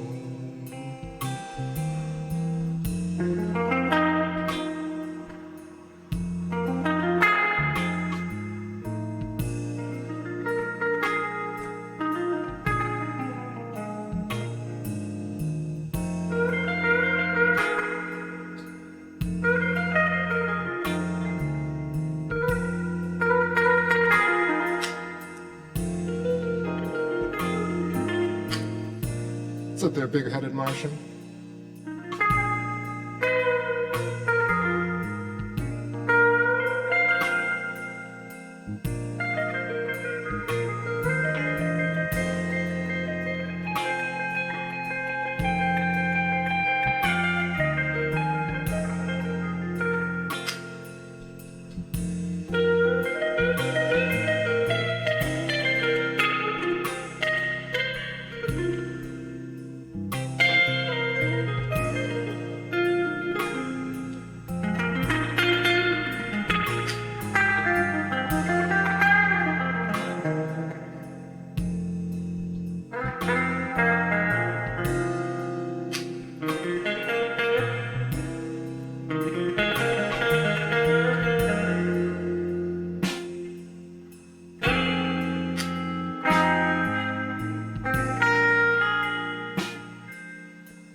I needed some.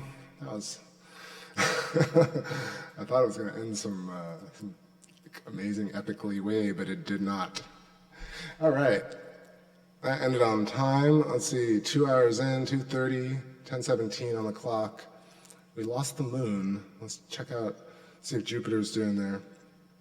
See, I can barely speak. I can barely speak. Hope you guys are doing well in the chat room. Thanks for hanging out with moi.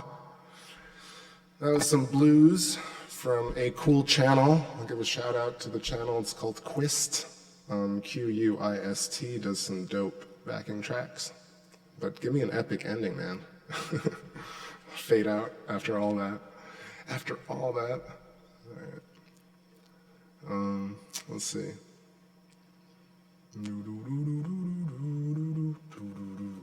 Let's put some cool tunes on. Tunesy tunes.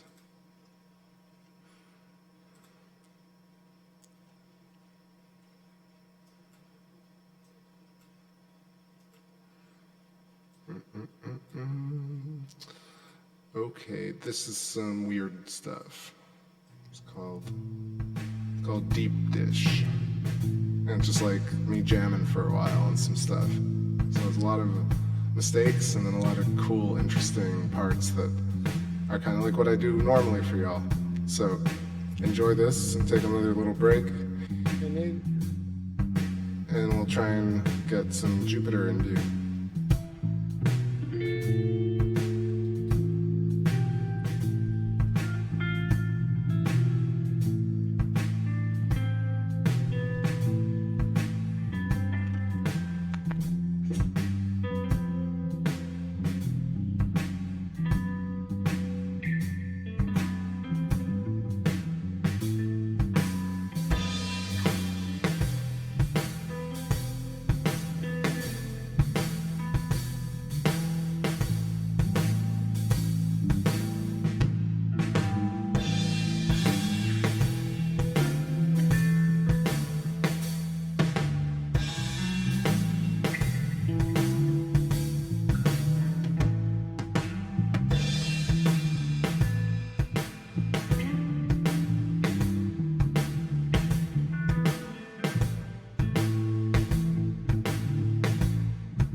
Yeah.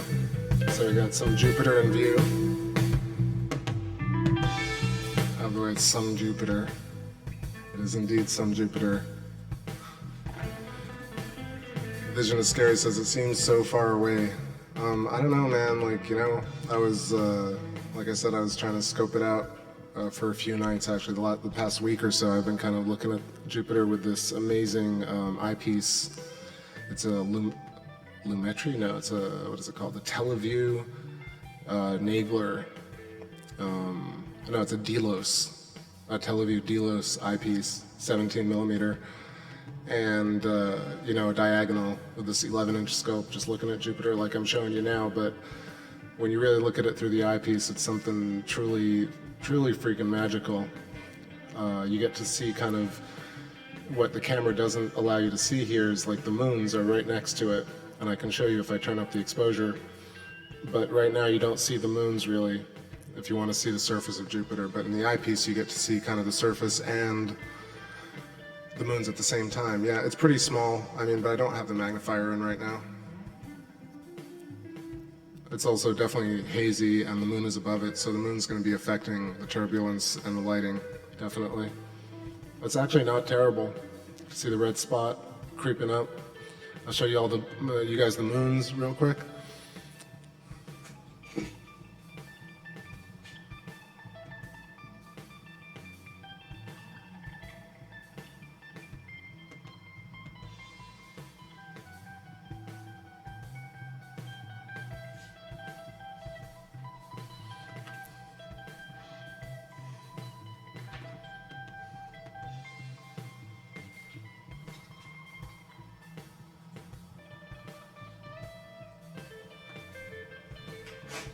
Pay no attention to the red pixel to the left of that. There's a hot pixel, they call it.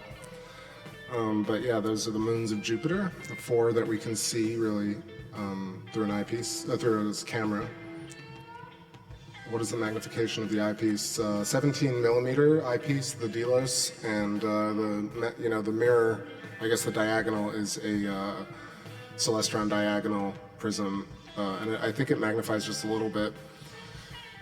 But it's definitely a different experience looking at Saturn and Jupiter. I mean, the moon, of course, but definitely the planets, like, because you get to see around them and they kind of pop out of the background.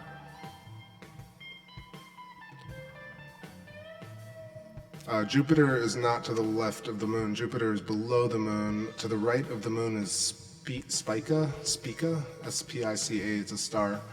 That might be what you're looking at.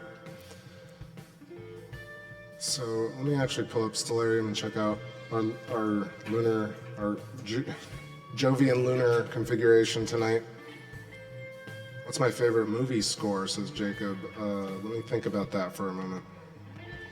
I try not to have favorite things. I have a few favorites of everything. This part was cool. I want to make a song out of this at some point. So Jupiter. So to the left of Jupiter we got Io and Ganymede, Io being closer, and to the upper part of Jupiter we got Europa next to Jupiter, and then Callisto to the top right. So from top to bottom it's Callisto, Europa, Jupiter, Io, and then Ganymede. This bit, I think.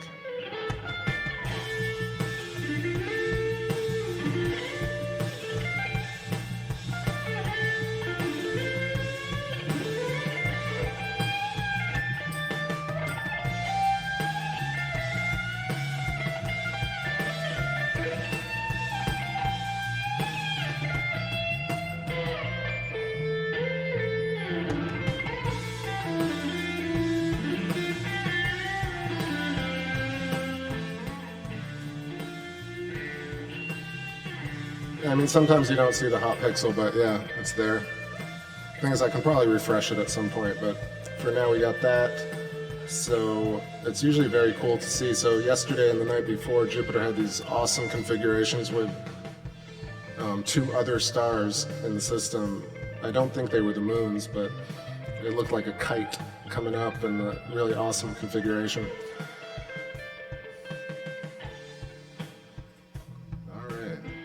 It's called Deep Dish. Had a couple of cool parts to it. Let's see, I'll play you guys another new-ish type of track.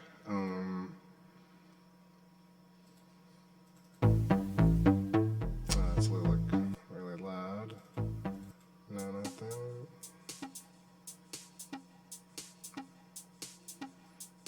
Oh, this is alright.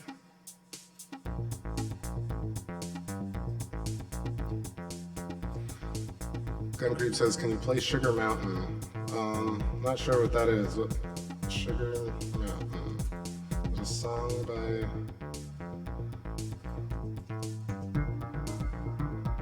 Oh, it's a Neil Young song.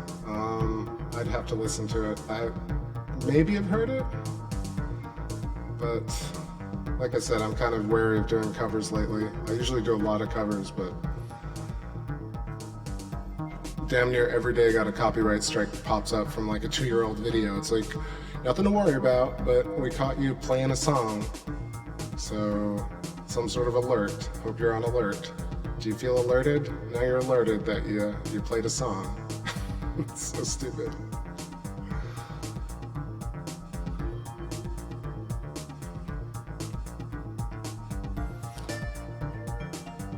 Now let's try and get a little zoomed in shot.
So that's better than I expected. So this is the type of chromatic aberration I've been talking about. You'll see the kind of waves ripple through, but then you'll get kind of a crisp few moments.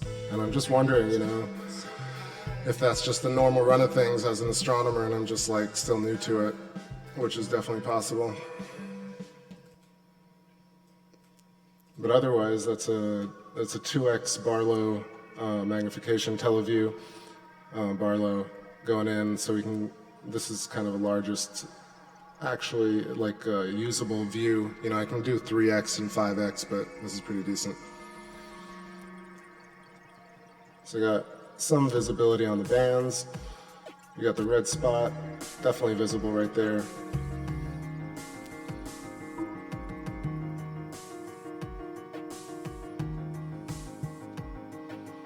Just gonna try and hold it steady and we'll get a few crisp shots in there.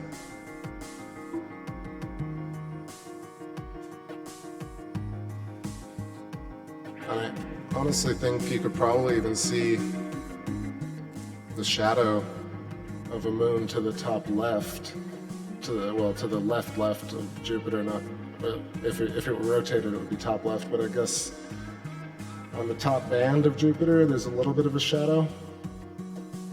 We'll see it. So this is an example of the aberration.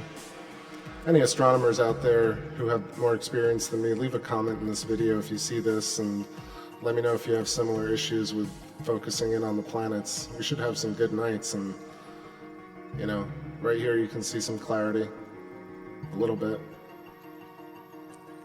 It's ever so wobbly.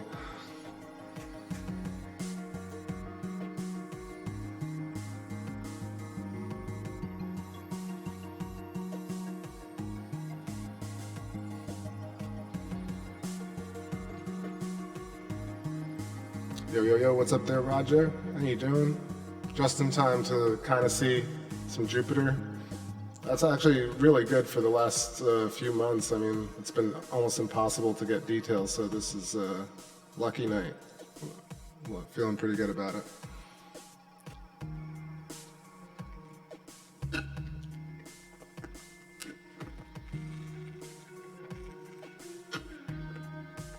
Slurpin' Jovian Shakes.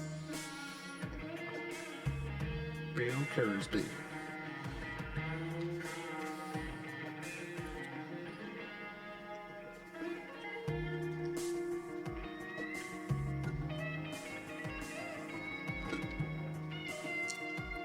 Hey, what up there, Ryan A? How you doing? I think I remember you from back in the day. Old Space fan. It's been a while. Yeah, so look at that. We're getting a little detail on the bands. Definitely some of that red spot action. So I'm gonna go a little bit longer.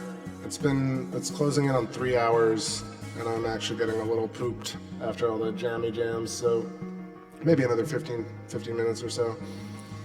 If y'all have any requests of songs, I'll play them for you.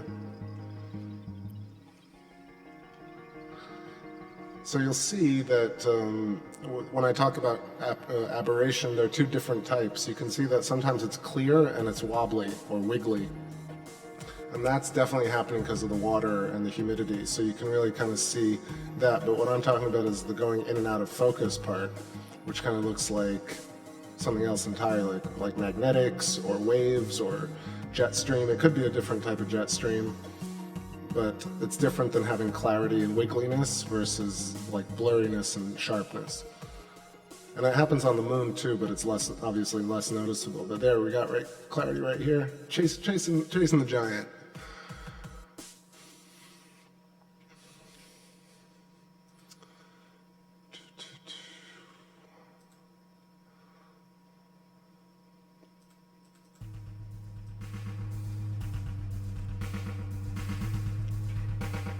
This one goes out to our buddy Rain Song.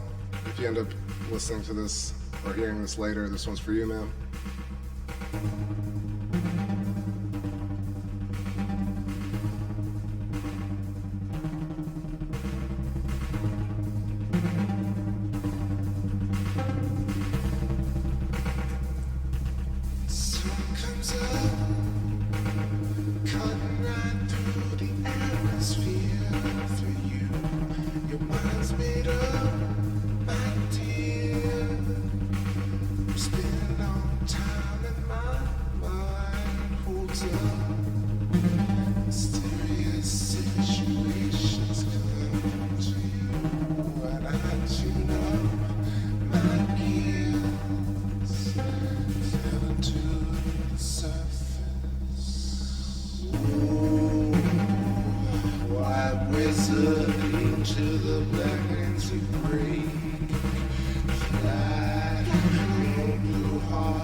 most of the shadows vibrate.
Trying to keep us some detail. It was really hot there for a second. keeping it real centered and seeing if we get a little sharpness, because that, you know, Jupiter's pretty special. Pretty special. Thanks for sticking around, y'all. Rolling into our third hour right here, 10:43 p.m. Eastern, checking out 100% illuminated Jupiter. The moon is currently out of view for me. It's over my windowsill, so we're done with Luna tonight. I might be back tomorrow for the full moon, but we'll see.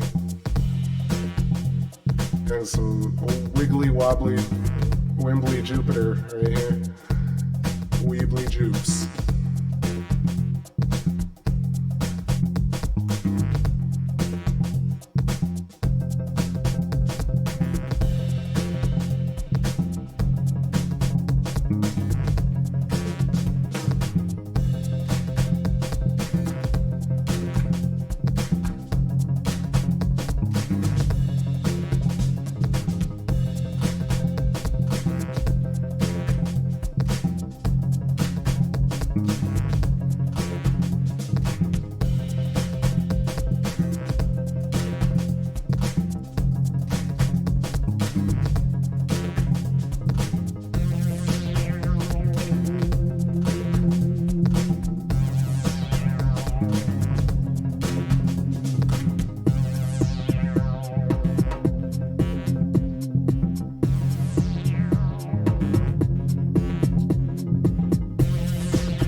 Gotta say, it's pretty profound how fast that storm moves. Just in the last, like, what, 10, 15 minutes? It's moved almost from the rim to close to the middle. We'll see how long that goes for. It's just crazy. Gun Creep asked if I'm streaming live tomorrow. Like I said, hopefully, if I can get some of my work done. But I always do the full moon, you know, so if it's clear, I'll probably be streaming for a bit. Look at that, a little bit of clarity on Jupiter. I'm very fascinated by Jupiter, of course.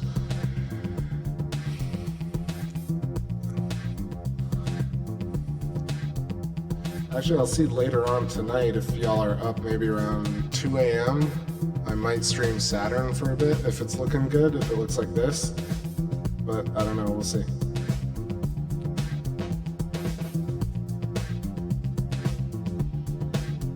Also fascinating that you can see Jupiter at all. Incredible.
Maybe YouTube is not the place for those secrets.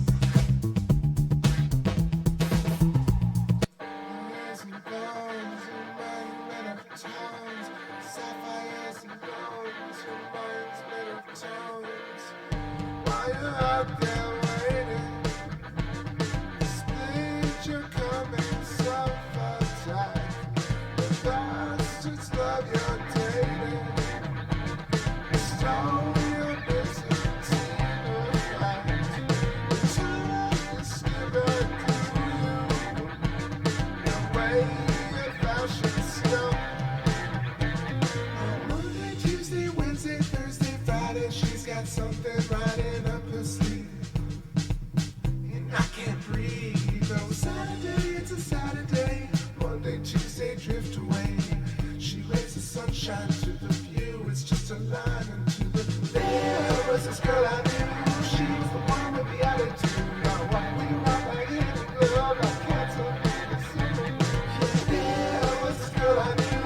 She was the one with the attitude. We were like in the glove, I'm pouring salt into my wound.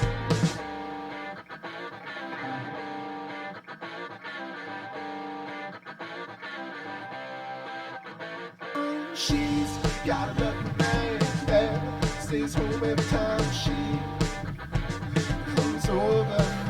What do I love her? Now no, do I wanna touch her?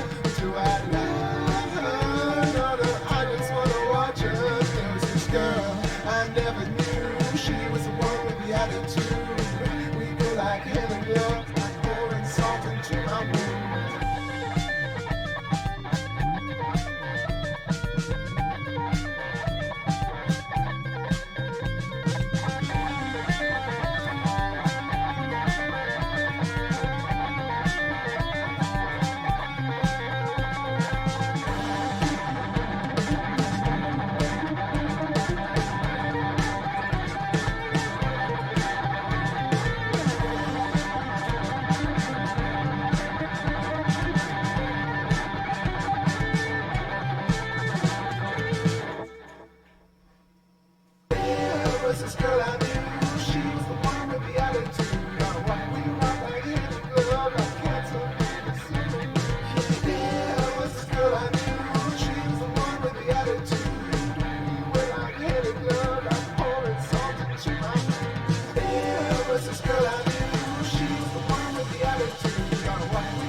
Yo. Alright. I think it's time, y'all.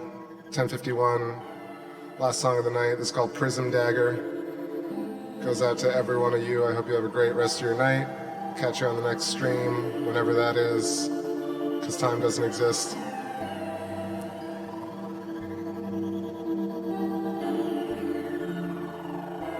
Last shots of Jupiter as we go out. Thanks again for stopping by, Space Family.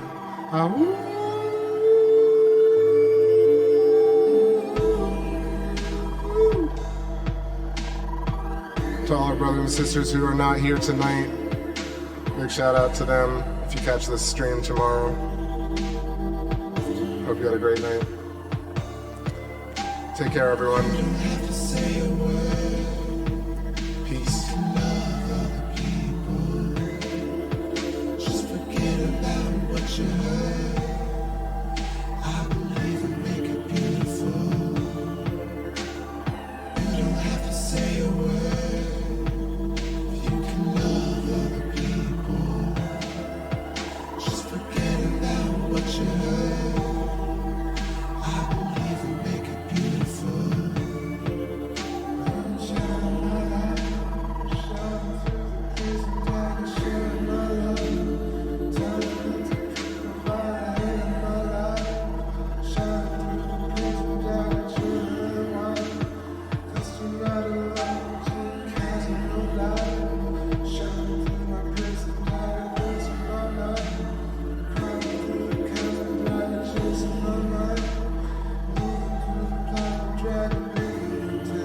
Say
a word.